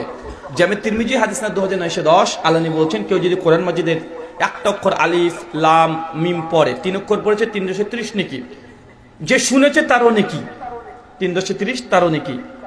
এটা যে আপনি মুসাফ দেখে পড়তে হবে এমনটা নয়। যদি আপনি হাফেজে কোরআন হন বা 2-3টে সূরা মুখস্থ আছে পড়েন ইনশাআল্লাহ, তারপর আপনি সে নেকি পাবেন। এটা বাধ্য নয় যে মুসাফ দেখে দেখে পড়তে হবে। মুসাফ দেখে পড়াটা ভালো এই জন্য, যদি আপনার কোনো ত্রুটি বিচ্যুটি কিরাতের প্রবলেম টানটুনে প্রবলেম না হয় এই জন্য। শুকরান। নেকিতে কোনো পার্থক্য হবে না। মানুষের জন্য কোনটা বেশি জরুরি, সালাতে আউয়াল ওয়াক্তে হেফাজত করা নাকি সালাতে জামাতে হেফাজত করা? নামাজের জন্য কোনটা জরুরি, আওয়াল ওয়াক্তে জরুরি না জামাত জরুরি? আওয়াল ওয়াক্ত জরুরি। সূরা নিসা আয়াত নম্বর 103 আল্লাহ নিজে বলে দিয়েছেন যে নির্দিষ্ট সময়ে সালাত আদায় করা এটা বাধ্যতামূলক। তবে হ্যাঁ, যদি সম্ভব হয় নির্দিষ্ট ওয়াক্তে সালাত আদায় করেছেন কিন্তু জামাতটাই শরীক হতে পারেন নাই, যদি সম্ভব হয় ওই একই নামাজ যেটা আসর, এখানে 3টের দিকে জামাতে হওয়ার কথা, ওয়াক্ত চলে এসেছে কিন্তু 4:30টার দিকে জামাত করছে, এখন কি করবেন? 3টের দিকে আগে দুজন একজন হলে জামাত করে নেন। কথা বুঝতে পারলেন? বেঁচে গেলেন। শুকরান। আমি জানি যে এই জমিটি আমার, কিন্তু একজন জোরপূর্বক দখল নিয়েছে। আমি বাধা দিলে সেখানে মারামারি হবে। মারামারির ফলাফল হয় আমার মৃত্যু, না হয় তার মৃত্যু।